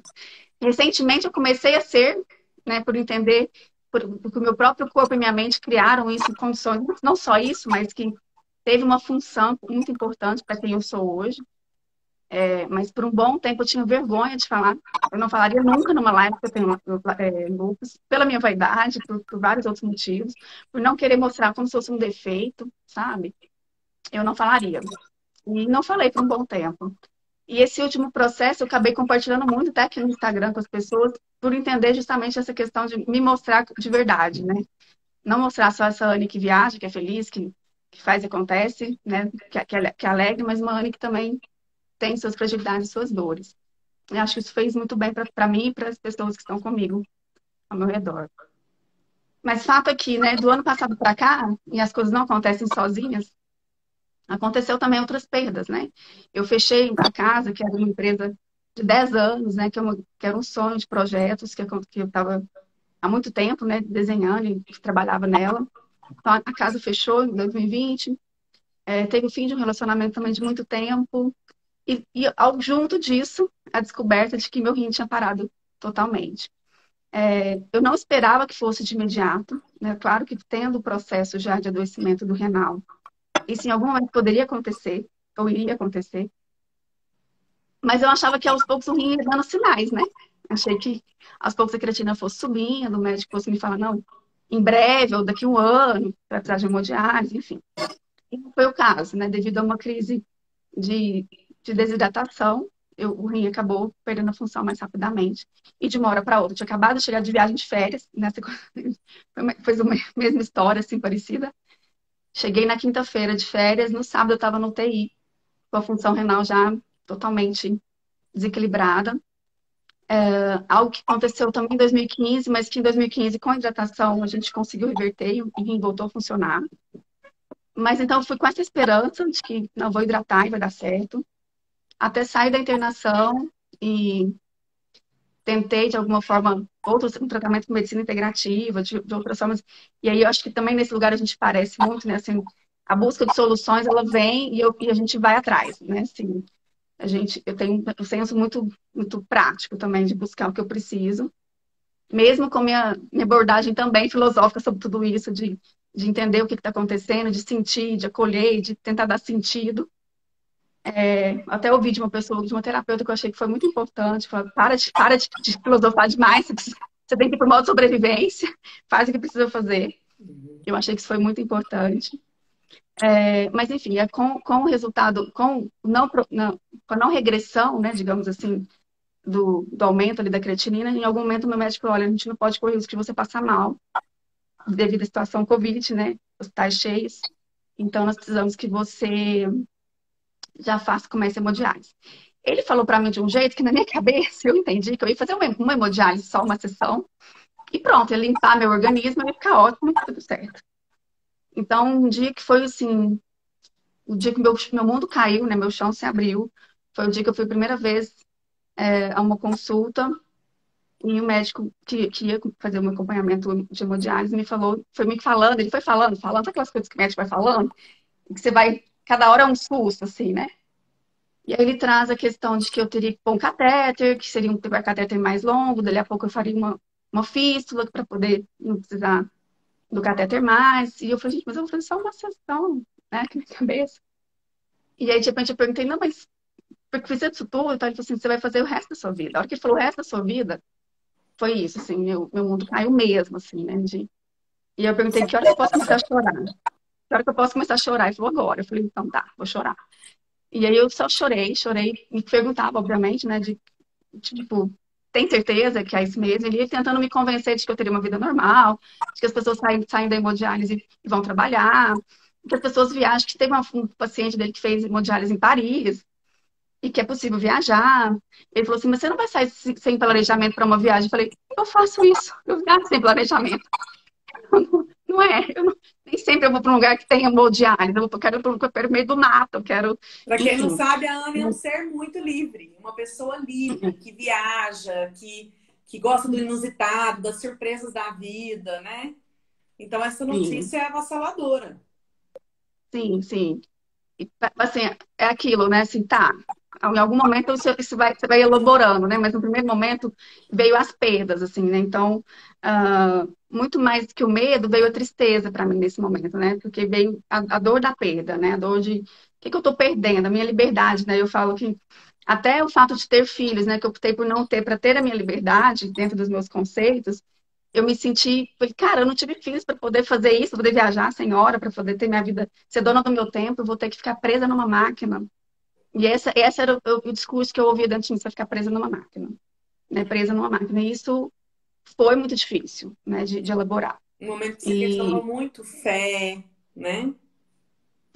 foi. A gente teve uma conversa, né, Virgínia, porque eu tinha feito um monte de desejos, pedidos do começo do ano, e uma delas era saúde plena, e tipo, minha saúde foi tudo pro lixo. E eu pensei, cara, cadê, né? O que eu posso acreditar? E a Virgem, a gente conversou muito sobre isso, né? Sobre realmente acreditar nisso que a gente não vê, né? E o quê? Enfim, do que a gente não vê, né? Do que a gente não tem garantias, do que a gente Isso, não é concreto, né? isso. Porque então, se E é as muito coisas louco não são como. como eu gostaria que fossem, então Sim, aquilo não sim, vale mais. Calma, é, né? Muita calma nessa hora. muita calma. É. E, enfim, foi muito difícil. Então, eu ia para hemodiálise 3 vezes na semana, por 4 horas. No primeiro momento, eu entrei nesse modo racional do tipo, tá bom, eu vou para lá e eu vou aproveitar o tempo, eu vou estudar, eu não vou ficar lá 4 horas parada, vai ser ótimo, eu vou estudar. Aquele discurso tentando ressignificar a situação para o enfrentamento, né? Para dar conta daquilo. E junto com isso, tinha um tratamento com a medicina integrativa, que tinha um monte de medicação também, estava usando oxigênio. Então, eu fiquei muito em função disso, né? Em função de cuidar dessa saúde, assim. E muito pesado, né? Então eu moro sozinha, ter que cuidar de mim, da minha comida. E aí foi quando eu também fui retomando mais a minha família, buscando mais ajuda. Minha família de imediato, obviamente, sempre foi um apoio, mas por muito tempo eu deixei eles longe dessa história, assim, eu sempre fui a consulta sozinha, sempre fiz me acompanhei esses anos todos muito sozinha, dando notícia aqui ou ali de quando precisava, digamos assim. Mas dessa vez eles foram realmente minha âncora, minha teia de sustentação e buscando ajuda, né? De várias formas. Meus amigos, enfim, todo mundo solidarizou muito, até porque foi muito chocante para todo mundo, né? De repente, essa situação. E, enfim, ir para essa hemodiálise, né? 3 vezes na semana, 4 horas ao dia. Eu lembro eu entrar no hospital, e eu pensava assim, eu não queria estar entrando aqui. Esse não é o lugar que eu sonhei para entrar toda semana. Eu queria estar entrando em outros lugares, eu queria estar entrando no meu trabalho, eu queria estar entrando numa outra cidade, eu queria estar entrando, sabe? Era o único lugar que eu não queria estar, que eu não desejei imaginar entrar, e ser parte da minha rotina era estar no hospital. Então, eu senti muito essas dores, assim, da perda, do que eu não queria viver, do que eu não queria estar passando. do que eu gostaria de estar vivendo e não estava vivendo, do que eu tinha perdido. E isso mexeu muito, fiquei muito sempre entristecida. Mas eu acho que isso a gente está falando um pouco, né, desse enfrentamento, que é esse convite da vida, ele sempre me seduz, né? Então, por mais que esteja difícil aqui agora, daqui a pouco, a hora que eu vejo que meu sobrinho me chama para brincar, para mim a vida acontece, né? E eu me abro para aquele momento. Então, aquele momento ali não tem doença, não tem outra coisa que vai fazer não valer a pena. Aquele momento vale a pena. Então, são esses pequenos convites de vida, né? De uma música que eu gosto, ou das viagens que às vezes as pessoas me criticam, né? Você me chama de, às vezes, aventureira demais, ou até, assim, displicente. O que eu não acho, eu acho que são formas de realmente me abastecer, Isso é muito de atender um pouco a minha alma. da criança livre, né? Uhum.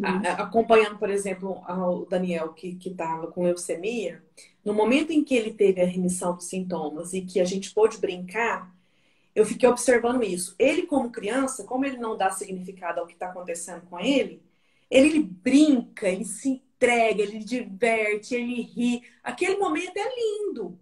Aí eu olhava para ele e pensava, se fosse um adulto, talvez nesse momento ia estar pensando, nossa, o que será que vai acontecer com a minha vida? Nossa, isso e aquilo, aquilo, aquilo outro. E não vai poder ter a leveza que aquele momento está proporcionando. E isso é muito vivo em você. Você Uhum. desfruta. Gente, ela desfruta como ninguém. Não é, Peixinho? Essa aí quebra tudo. Ela, Curte a vida, inventa moda. ela tem uma capacidade de fazer os momentos serem gostosos como ninguém. Então, isso que você está falando é valioso. E isso é uma característica da sua personalidade. E que eu acho assim, eu sou grata a Deus, né, que me deu essa característica, porque é muito fluido. Então, pra mim é isso, assim, por mais que a hora que eu tô ali chorando, tô lá na hemodiálise, eu tô triste. Mas eu saí dali, eu tô fazendo algo que faz sentido pra mim, aquele momento também é real, ele existe, eu consigo vivê-lo de uma forma muito presente, sabe? E eu acho que isso que vai abastecendo também, né, a gente, tá bom, a gente perdeu daqui, mas aqui tem isso, né? E eu também tive essa decisão, cara, eu não vou ficar olhando o que eu perdi. Eu tenho coisa demais, né? Se eu tenho pessoas que me amam muito, que dariam tudo para estar do meu lado, que estão dando tudo para estar do meu lado. Por que que eu vou olhar para o que me falta, né? E entendendo que, mesmo não entendendo, né, assim, o processo, porque a hora que você está lá, e eu sabia que, porque já aconteceu em outros momentos, né, de eu olhar para trás e falar assim, agora eu entendo esse ano que aconteceu, né? O último ano da faculdade, para mim, foi assim. Eu estava passando um monte de questões e no final eu pensei, entendi. Sabe, é como se fechasse a Gestalt. Mas enquanto você está no não saber, né? Ó. O não saber é para sempre a máquina? Vai Uhum, passar? Não vai passar? O não uhum. saber é que é foda, né? Não dá pra gente acelerar e lá na frente e olhar para trás. Não, e assim, eu ficava assim, eu sei que vai passar, mas, cara, dá pra passar pra frente? Dá pra colocar um acelerador? Porque tá bom, nessa altura do campeonato eu já sei que passa. Mas, Uhum. assim, vamos acelerar, vamos passar mais rápido. Quero viver Mas, logo. vamos embora. E eu acho que é isso, assim, é trazer um pouco, trazer não, né? Viver a vida que se tem, né? Não esperar o depois, não esperar o quando eu estiver boa, quando eu tiver saúde, quando eu puder, quando eu tiver dinheiro, quando eu tiver tempo. Para mim isso não funciona, para mim é hoje, né? E eu acho que isso tem vantagens e desvantagens, não estou falando que isso é um modelo a ser seguido. Pelo contrário, né? Assim, eu fico muito ponderando quando eu vou contar minha história, ou quando. Até disso tudo, assim, porque eu não quero me colocar no lugar de exemplo, né? Uhum. Assim, eu fico muito receosa com esse lugar. E Uhum. também porque é isso, a Ana falou, todos nós, muitas pessoas passam por desafios e têm histórias lindas e brilhantes. Mas a ideia não é ser exemplo, é poder compartilhar. Porque eu cheguei a essa conclusão, né? De ouvir tantas mensagens de pessoas falando, "Ana, vendo você me inspira, vendo você me ajuda, que eu pensei, cara, se meu papel como psicóloga é ajudar as pessoas, se a minha história puder ajudar de alguma forma, tá ótimo, né? É no Mas não é lugar de para ser ser exemplo, humana, né? não é o certo ou o errado. De ser humana, de Dos poder humanos, sentir de humanidade, tudo. E aí exato, a gente dá a mãozinha aqui e vamos. exato. Porque é bem isso, assim, eu não quero mostrar só o meu lado feliz, né? Eu quero mostrar que também, quanto pessoa, eu tenho meus desafios, eu tenho minhas crises, tenho as minhas questões, mas a gente faz um movimento para a vida, né? Eu acho que esse que é o grande, sei lá, talvez a grande chave da gente poder lidar com isso tudo. E só que esse ano foi muito maluco, né? Assim, então chegou um momento em que a hemodiálise foi ficando muito difícil, porque por algum motivo minha pressão começou a aumentar muito, o que nem é tão comum durante a hemodiálise, geralmente ela cai, mas a minha pressão só ficava nas tampas, nas tampas, nas tampas. Eu saía, às vezes, com muita dor de cabeça, e justamente era dias de que eu atendia no consultório à tarde, eu fazia a sessão de manhã e à tarde eu atendia. Então, às vezes, eu precisava desmarcar de última hora. Sempre era muito dolorido para mim quando isso prejudicava o meu trabalho, que é algo tão valioso, assim.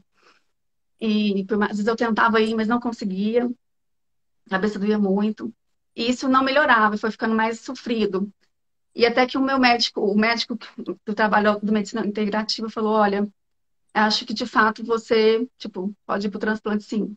E eu sempre nessa pergunta, assim, tá bom, vou fazer isso até quando? Como é que vai ser? Buscando as estratégias, até que eu perguntei para ele, tá, mas então vai funcionar? Eu preciso de uma posição. E ele falou, não, acho que você já pode ir para a fila do transplante. Quando ele falou isso, eu já quis dar a entrada logo, começar a mexer. E foi quando falaram também da possibilidade de doador vivo, né, de doador morto. E a minha família, eu comecei a falar em casa, né, sobre isso e tudo. Aí minha cunhada que me deu a notícia de que meu irmão estava começando a pensar, estava pensando em decidir de alguma forma a doar esse rim, que para mim foi uma super surpresa, assim, de alguma forma, eu falei, como assim, né? E a gente nem se falou sobre isso, na verdade, ele falou com ela me falou. E aí eu trouxe isso para a família para ver se mais pessoas, se algumas pessoas, quem pudesse, né, tivesse no coração esse desejo. Mas no começo eu não sei nem se ele sabe disso, acho que eu já falei de alguma forma para ele sobre isso, mas para mim foi assim, um dilema aceitar, né, esse presente dele. Aí eu acho que eu vou me emocionar. Porque, porque é um amor recíproco, né, gente? Do jeito que ele me ama, me deu o rim, eu também amo pra caramba esse cara e eu não queria nunca prejudicar ele. Então, então eu fiquei muito tempo pensando se eu estava sendo egoísta, se eu ia para a fila só de falecido. Ao mesmo tempo, também trabalhando em terapia, essa questão de aceitar o presente, aceitar a vida que chega, né? Assim como nossos pais nos dão a vida gratuitamente, né? De poder desfrutar essa vida da melhor forma possível. Eu estava tendo a oportunidade de novo de receber um presente da vida, né? Pelo meu irmão. E aí tentei conversar algumas coisas com ele em alguns momentos. Conversei com a minha cunhada, que foi uma pessoa fundamental nesse processo, que super apoiou o tempo todo, apesar de estar morrendo de medo, mesmo com os medos dela, né, em relação ao marido, aos filhos, até a mim mesmo, que eu sei que tem muito amor. Mas ela sempre foi muito disponível e muito apoiadora. E, né, ela me dizendo, valeu muito a pena, me te amo. E, enfim, foi um trabalho terapêutico comigo aceitar e falar, tá bom, eu aceito esse presente e vamos. Até porque eu fui buscar informação para saber o que prejudicaria a vida dele, que perdas que ele teria. E, enfim, né? É tudo muito bem feito, tudo só é feito porque realmente ele não tem prejuízos significativos, obviamente. E, enfim, e a gente foi nessa jornada de entrar com a documentação, os exames. Um primo meu também foi até o final, o Diogo, que eu também vou ser sempre eternamente grata a ele. Várias pessoas, na verdade, se dispuseram a ser Estamos doadores. esperando você falar isso. Porque eu conto isso para todo mundo. Tanto que Entre isso amigos. né? Quantas pessoas recebem esse presente de várias pessoas quererem doar para ela? Isso é, assim, divino. E isso é fruto do que você plantou nas suas relações. Isso é fruto do seu sim para a vida, isso é fruto do seu sim para as pessoas. Por isso que as pessoas quiseram doar para você. Então, eu acho que é importante que Porque todo elas são mundo. também muito incríveis, né? Sim, mas né, assim, é muito importante que as pessoas pensem o quanto é importante a gente nutrir relações, o quanto é importante a gente valorizar os outros, o quanto é importante construir tijolinho por tijolinho amizades verdadeiras, sólidas, de intimidade, de entrega. Porque isso faz uma diferença gigantesca na vida, principalmente nesses momentos. Uhum. Uhum. Verdade. E assim, por N motivos, né? Assim, primeiro porque a compatibilidade sanguínea não deu certo, depois porque o próprio hospital não aceitava pessoas que não fossem parentes próximos, assim. Então, essas pessoas, a lista foi diminuindo, então fomos para o final dos exames e até o final, meu irmão e meu primo Diogo. E aí, na hora da escolha, os dois poderiam ser doadores, na verdade, mas pela proximidade genética, enfim, talvez até por, enfim, por algum critério médico, eles falaram que ia ser meu irmão. E meu irmão sempre falando que tinha certeza que ia ser ele. Muito engraçado, assim. Desde o começo eu falei assim, não sei por que a Anne tá pedindo mais gente, eu já sei que você é eu. E, e, na verdade, ele sempre foi muito cuidador, assim, como irmão mais velho, sempre foi muito, muito, muito cuidadoso, assim, comigo. E apesar de ter feito bullying comigo, que eu falo pra ele isso, ele fala que bullying é mimimi, mas a gente ainda. Mas, enfim, fora os bullying que ele fez na infância, ele sempre foi muito cuidadoso. E, enfim, a gente ficou pronto mais ou menos julho, agosto. Então, assim, eu comecei a fazer hemodiálise em fevereiro.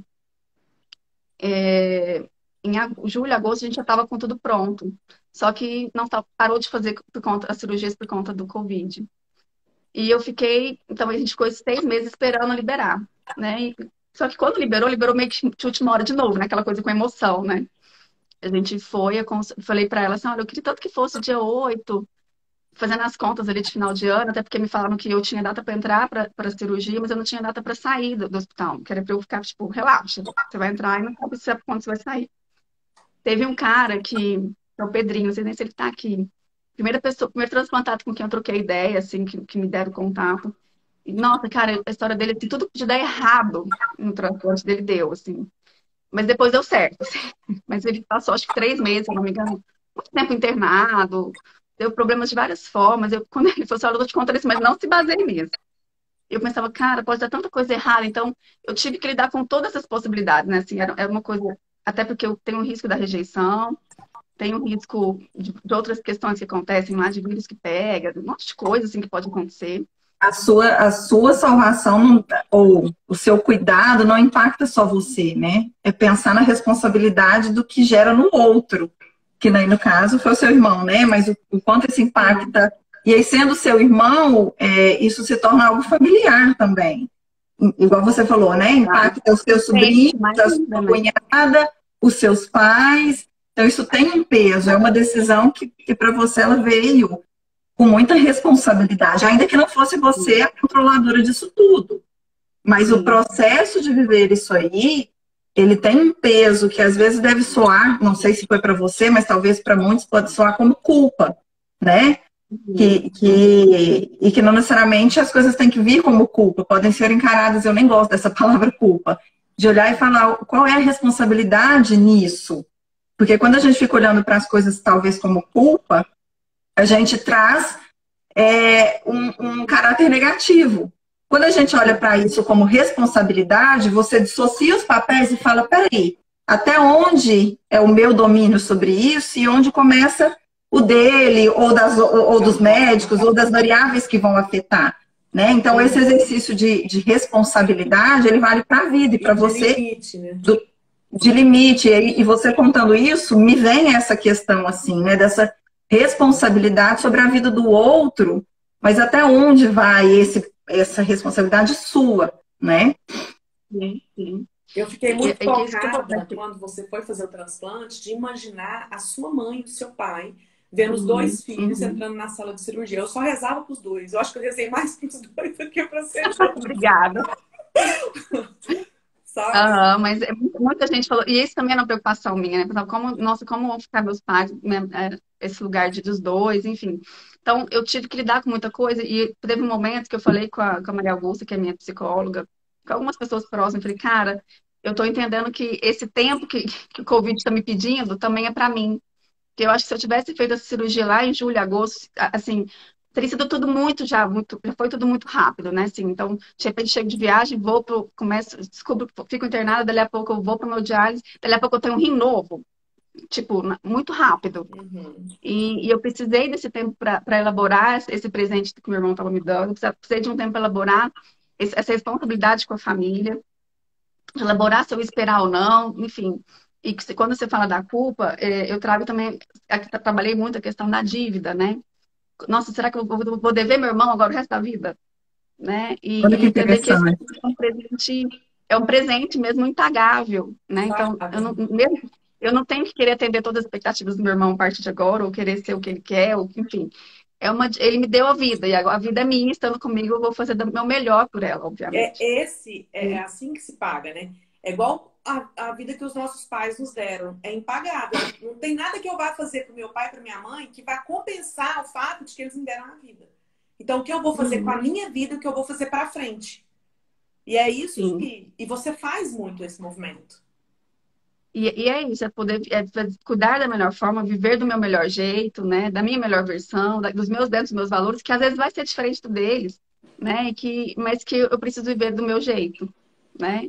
E que é que ter essa responsabilidade, sim, né? De que porque muitas variáveis acontecem nesse processo, né? Assim, meu corpo está adaptando, é um corpo estranho que está aqui dentro, então preciso tomar a medicação muito corretamente. Então, tem coisas que estão nas minhas mãos e que sim, eu quero fazer da melhor forma possível. E tem outras que são misteriosas, né? Que a gente não dá para saber. Uhum. Não Então, agora, né? claro que eu carrego. Oi? Não agora. Não agora, não agora. Mas, enfim, a gente demorou esse tempo, e esse tempo, então, esse segundo semestre foi realmente um semestre de passar mal, de cuidar dias melhores, dias piores. Então, mas quase que inevitavelmente com todos eles eu tinha dor de cabeça na hemodiálise, enfim. E quando ela falou, não, vai ser dia 8, aí teve uma mudança de data, depois voltou para o dia 8 e a gente, vamos agora, né? Até meu irmão ficou bravo, mas como assim vocês estão achando que nossa agenda pode ser mudada, né? Enfim, deu tudo muito certo assim, com isso, o processo foi muito rápido, né? Eu fiquei 5 dias internada, somente, né? Para que eu estava esperando, e eu tinha, isso era uma coisa também que eu precisei elaborar, que eu pensava assim, nossa, eu vou internar, eu vou ficar inchada, eu vou ficar inchada de novo, porque eu tenho meu histórico, eu já sei que é um corpo inchado, que tem as marcas, né, que você comentou, tem tantas estrias no corpo inteiro. Eu sei, eu vou ficar inchada de novo, e vou ficar doente, vou ficar de cama, sabe? Eu ficava imaginando uma internação muito sofrida, de muita peleja. E foi pelo contrário, assim, não foi também, obviamente, não foi, né, sem questões ali, obviamente, mas foi tudo muito rápido. E o grande milagre é que, assim, a hora que ligou os fiozinhos, eu já urinei, né? Então foi fenomenal, assim, porque é quase que, assim, foi uma máquina, né? Como a gente fala, o nosso corpo é uma máquina, né? Porque sabe que por mais que seja o doador vivo e é esperado que ele funcione rápido, nem todo caso é assim. Às vezes demora horas para poder, né, o seu organismo adaptar. A maior E falar felicidade do ano, fazer xixi. fazer xixi. E, aliás, a maior descoberta foi não fazer xixi, né? Assim, quando me perguntaram na hemodiálise, assim, você ainda faz xixi? Eu falei, claro, é uma coisa tão óbvia que, sabe essas coisas, os pequenos detalhes, né? Que a gente nunca para pra pensar que você pode um dia não fazer xixi.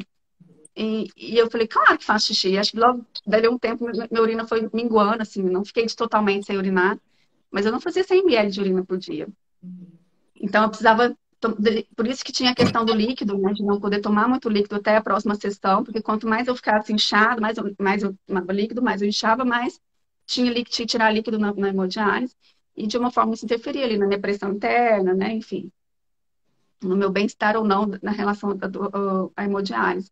Então, a saudade de poder dar glute-glute, né? De poder beber algo com. Ainda hoje, eu ainda me pego, estava falando pro meu amor Wesley, que tá aí também.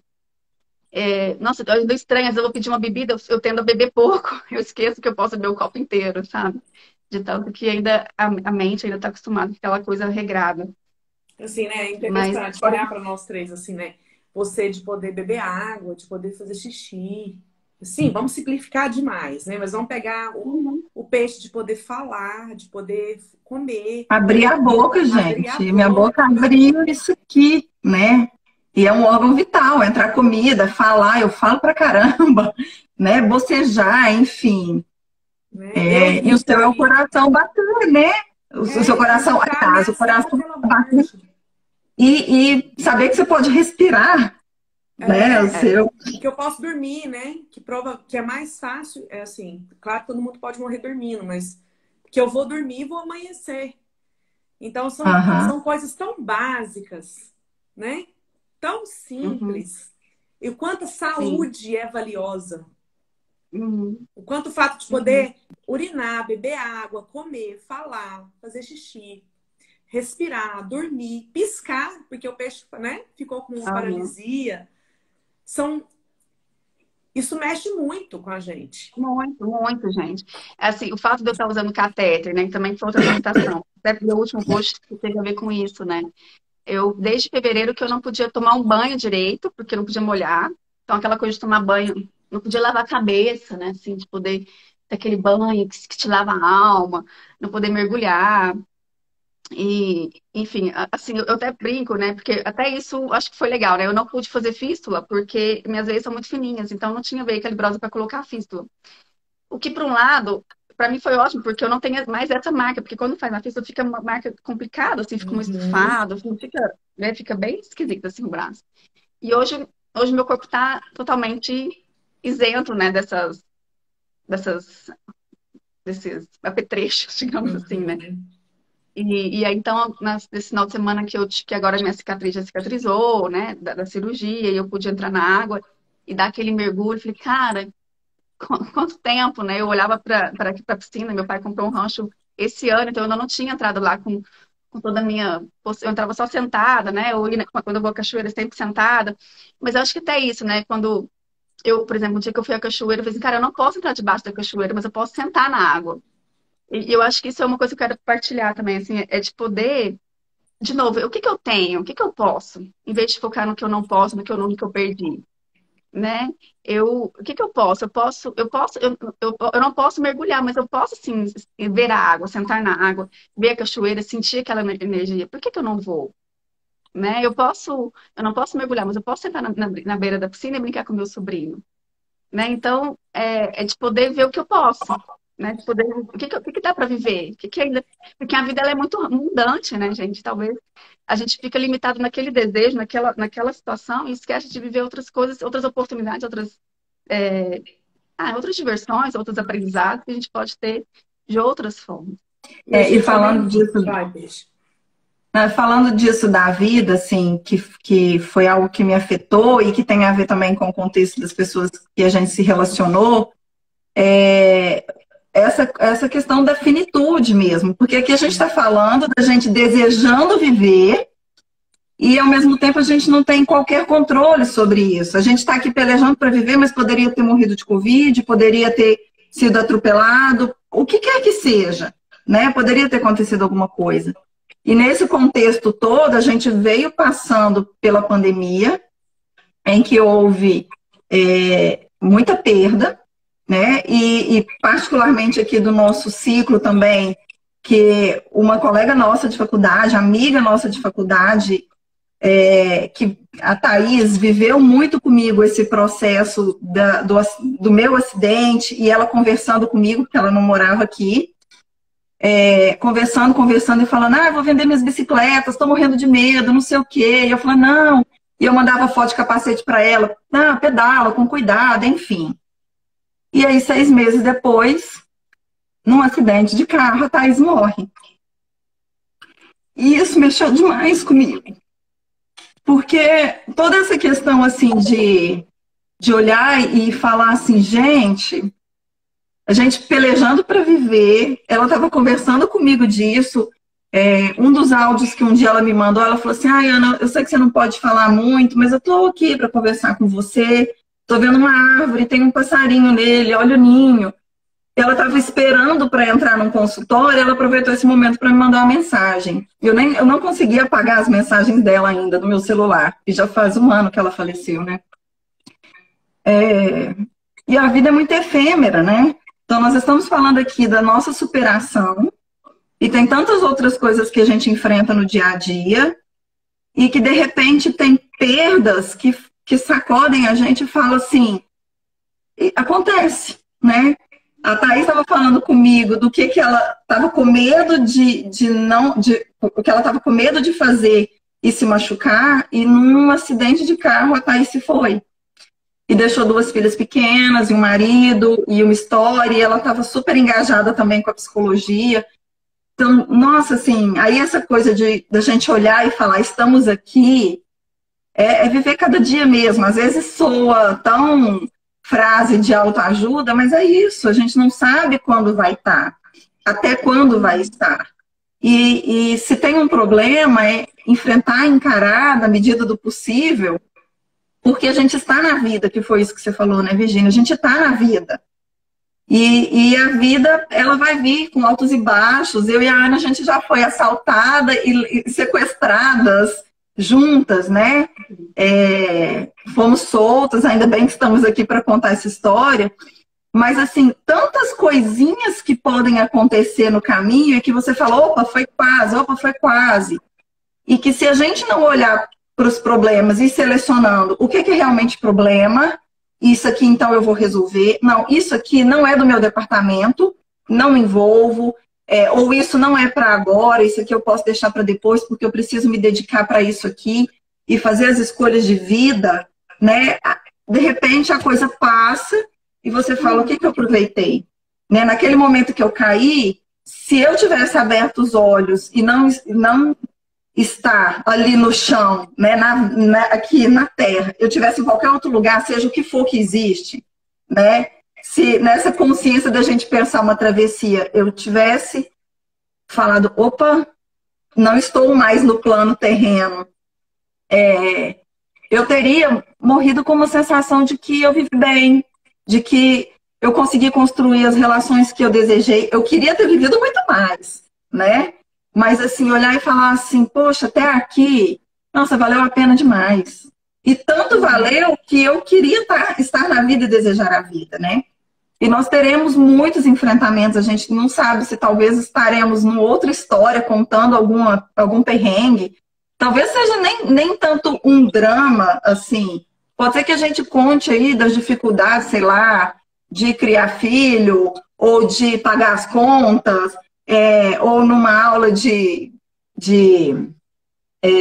enfim, gente, tantas coisas que podem acontecer e que a gente fala, tá, então tá, eu tenho que olhar para isso e resolver isso para estar bem na vida, né? E para olhar e falar, se acabar aqui, agora, eu vou olhar para trás e falar, foi bom, né?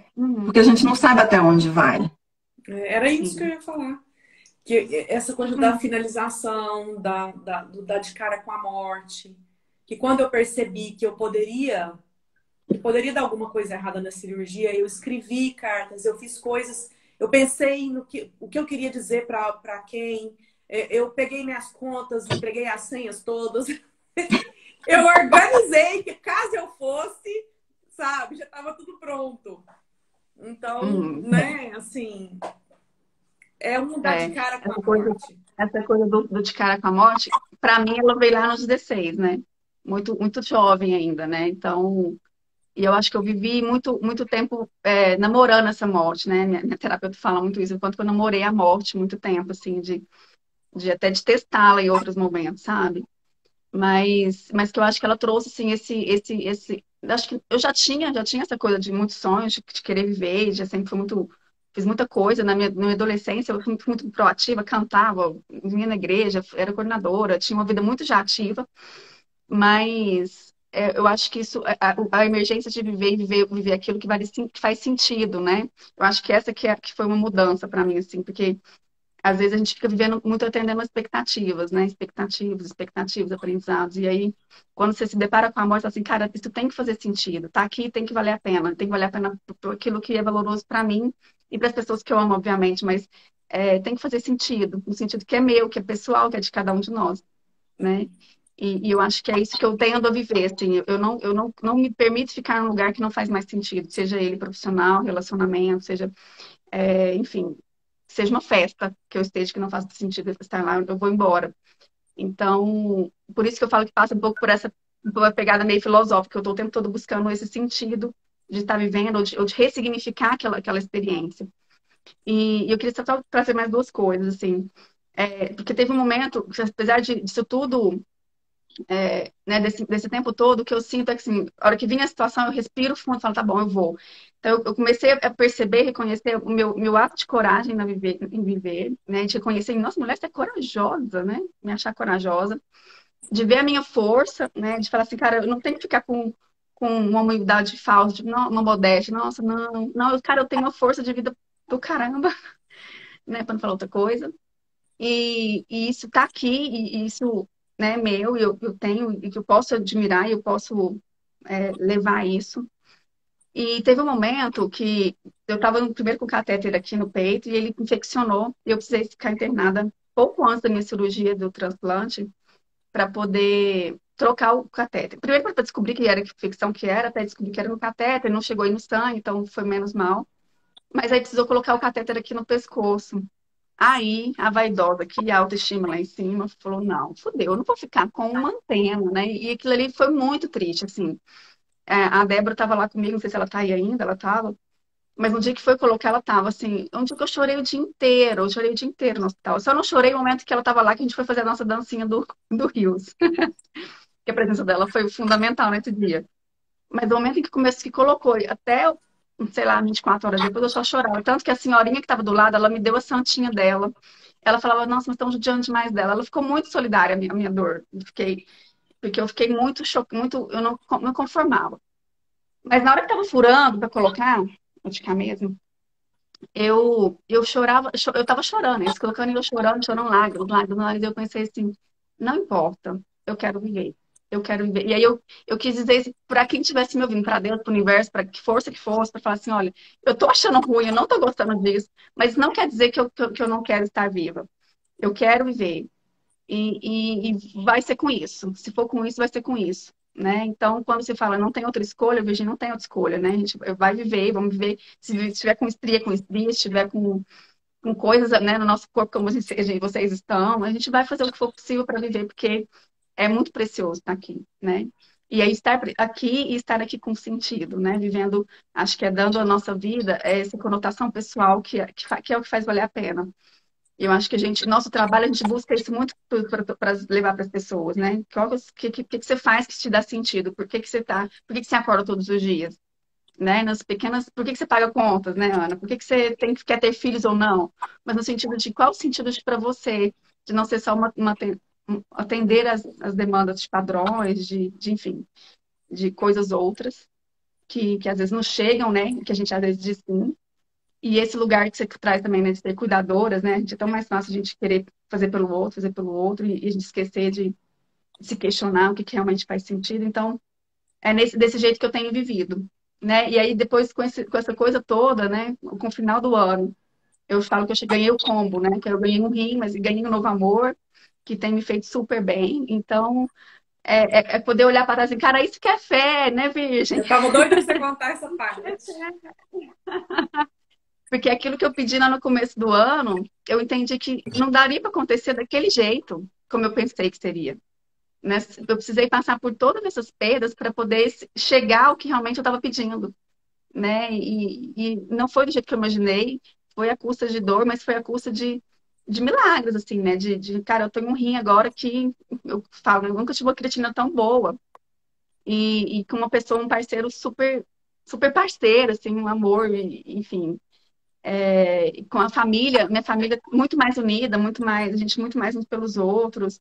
Então, sabe quando, assim, de janeiro de 2021 para dezembro de 2021, foi um salto, várias cambalhotas, para chegar e falar: cara, fez sentido e eu só tenho que agradecer mesmo, assim.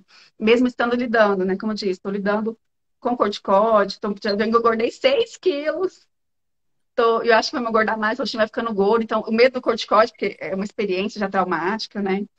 Mas tá ótimo. Tô com minha cicatriz enorme na barriga, tô achando ela linda. Meu rim tá aqui.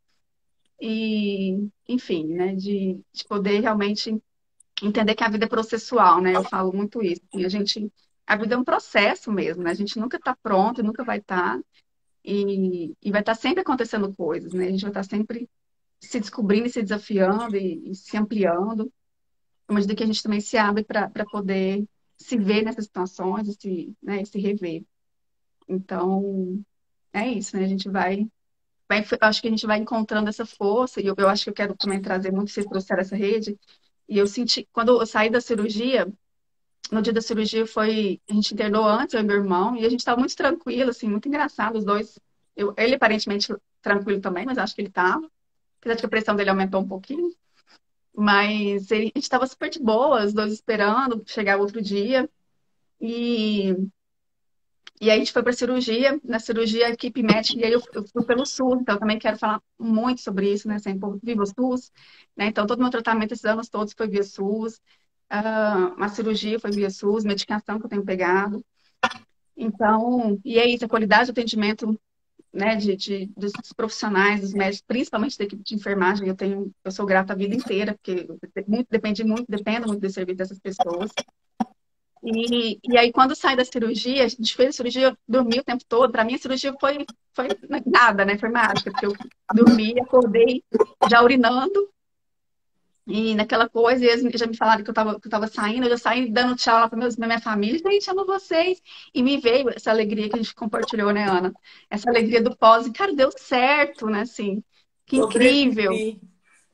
Sobrevivi e o rim tá funcionando e eu vi uma alegria muito grande que, tipo, o meu irmão foi outro processo, né, gente? Enquanto doador, ele tava totalmente esculhambado, coitado, quebrado lá, furado, rasgado, e com dor e com coisas ainda que precisaram deixar nele, foi tirando com catéter, enfim. Catéter não, com sonda. Para ele foi mais doloroso, tem sido mais doloroso o processo de recuperação, mas para mim foi tudo mais rápido. E aí, quando eu fui para o UTI, fiquei 2 dias lá, e eu dormi, mas quando eu acordei, eu estava tão feliz, eu precisava escrever, me vinha tanta coisa, aí eu escrevi, compartilhei também já no Instagram. Fiz um desenho, mas primeiro me veio uma imagem que eu precisava desenhar, que era eu e meu irmão, né, nós dois com os rinzinhos ligados, e toda uma rede em volta, assim, né? E foi com essa imagem que eu também deitei para a cirurgia. Eu sabia que eu estava ali, mas eu não estava sozinha. Eu sabia que ali fora, logo do lado, estavam meus pais, minha madrinha, meu tio e minha cunhada ali do lado, em oração, e mais um monte de pessoas, assim, eram muitas pessoas. Porque o que eu mais encontro é assim, nossa, eu rezei por você, nossa, fulano me falou, de pessoas que eu não conheço, mas que pediram oração para aquela pessoa. Então, sabe quando a rede vai crescendo? E eu me vi deitada nessa rede, porque eu não estou sozinha, existe uma rede, uma força muito muito potente mesmo, de oração e de afeto e de torcida para que isso tudo dê certo. E quando eu saí, eu senti foi só abraçada, né? Foi tipo, cara, tudo isso foi grandioso demais. Eu me senti muito amada, muito amada. Tenho me sentido muito amada. E acho que isso não tem preço mesmo. Acho que é isso. E outra coisa muito legal, assim, também, que eu acho que é o pedir ajuda, né? Porque em vários momentos esse ano, nós pedimos ajuda umas para as outras. Né? A gente contou que estava triste, a gente disse que estava sofrendo, a gente colocou um questionamento sobre a vida, sobre Deus, sobre a existência, sobre o sentido de tudo isso. Então, eu acho que o que o ser humano, o que nós também como psicólogos, porque isso nos dá recursos, sim. O fato de a gente ser psicóloga possibilitou que a gente pudesse fazer uma dança nisso tudo mais segura. Então, a dança de eu poder ir e vir, de eu finalizar alguns processos, de eu pedir ajuda, de eu poder chorar, de eu poder me encher de esperança de novo, de eu me dar o tempo que eu preciso para as coisas, de eu tentar buscar sentido nas coisas. Esse movimento, essa dança com a saúde e com a doença, com a vida e com a morte, né? Essa dança entre nós com as pessoas, nós com Deus. Tem uma frase que um dia eu ouvi, acho que lá na Dança dos Famosos, e a bailarina, ela falou que... Ai, travou? Voltou? Voltou? Ela falou que a dança acontece no intervalo entre um passo e outro. E eu achei muito bonito isso, porque assim, realmente você pode fazer um passo, um passo e fazer outro passo. Mas o que acontece da dança é nessa conexão de um movimento com o outro, né? E isso que você está falando, Virgínia, é bem isso, assim, a gente passa, né, na dança da vida, a gente passa por tantas emoções. E todos os dias a gente passa pelo medo, pela raiva, seja no trânsito, seja no trabalho, seja no que for. mas são coisas que às vezes a gente está ali no piloto automático, né? E aí quando acontece algo muito marcante, e aí isso independe do contexto que for, porque para uns vai ser um relacionamento, para outros vai ser a vida financeira, o que quer que seja, mas quando acontece algo muito marcante, isso mexe até visceral, né? É visceral. E aí você tem que olhar para as coisas na vida nisso. A dança ela não acabou. Você não está num passo e vai para o outro. Qual é o processo que você faz para construir esse movimento de permanecer, ou de sair, ou de transformar, né? E a gente vai pegando. Por que a gente está aqui contando a nossa história? A nossa história não é melhor que a de ninguém, não é exemplo para ninguém, né? Funcionou com a gente, com o jeito que cada uma é. E pode ser que funcione para outros. Mas o que a gente vai fazendo é ir trazendo da memória os passos já conhecidos, aqueles que deram certo, aqueles que não deram certo, para a gente ir fazendo esse movimento de ir para frente na vida, né? Então, isso que você falou da dança me remeteu a essa frase, desse movimento de um passo para o outro, que é onde acontece a dança. Exatamente. Meninas, nós vamos ter que ir embora, né? Porque falta 5 minutos Vamos. para 2 horas de live. Não, minha bateria tá assim, né? Acabando. Até levantei para colocar o cabo aqui, porque eu falei, vai desligar. E a gente iria ainda longe, né? Minha mandíbula tá ótima aqui, ó, pra conversar. Muito, Vamos muito. dar uma olhadinha nos comentários? Porque tem um Vamos monte de lá. gente querida aí. Tem turma da nossa sala, família. Olha, um momento tão famoso. Obrigada, gente. Beijos, família, amigos.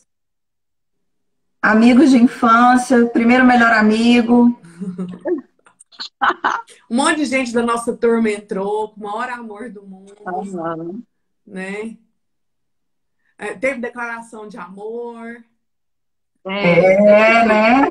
teve declaração de irmã, teve declaração de amiga, teve gratidão, teve gente contando Sim. história nossa. Muito legal. A gente leu, né? Vocês foram lendo aí também? Tá salva essa live, Virgínia? Vai ficar salva? Os comentários não ficam. Não, gente. Manda no pessoal. Ver depois os comentários. Por isso que eu falei da gente. Manda no pessoal. Não acredito. Tô querendo, manda no pessoal. Manda no pessoal, gente. DM, gente. Mas eu fui lendo, assim, realmente veio muito isso, muito afeto e muitas pessoas contando, né, o quanto a própria história também às vezes ressoou, né? Pessoas também passando por momentos de superação, bem legal. Sim. Obrigada, gente, quem participou. Até o final. Pois muito gente, legal.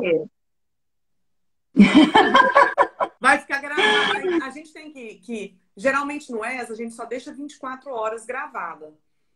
Né? Uhum. Mas a gente conversa nós três, depois que desligar. Não, eu vou querer essa live pra sempre. Eu também acho que a gente pode deixar pra sempre. O que vocês acham? Vai pra calçada da fama? Como assim? Não. Você assim fazendo o meu, né? Nós conversamos sobre isso antes. Mesmo! E não tem jeito, né, de compartilhar nos outros. Não, mas eu vou ver se eu consigo baixar depois. Vamos ver, vamos. Mesmo, tem jeito de baixar. Então tá. Tem jeito de baixar. Uhum. Obrigada, meninas. Amo vocês. Obrigada a todo mundo que estava aqui pelo carinho, né? Pelas histórias. Vamos juntos na vida. Isso. E eu quero agradecer todo mundo que está aí agradecendo, assim, né? Até a Maria Augusta que está aí, que é minha terapeuta aqui, ó. Sem você eu não teria conseguido. Preciso deixar meu agradecimento. Nossa, e todo mundo que está aí, né? Família, amigos, enfim, meu amor, obrigada, beijo para todo mundo. Aos médicos, aos enfermeiros, à família, aos amigos. Aos pacientes também que torceram muito, enfim. Muita gente que super compreenderam minha ausência. Obrigada, meninas. É isso. Amo vocês. Amo vocês. Beijo, gente. Tchau, tchau. Tchau. Um beijo. Beijo. Tchau.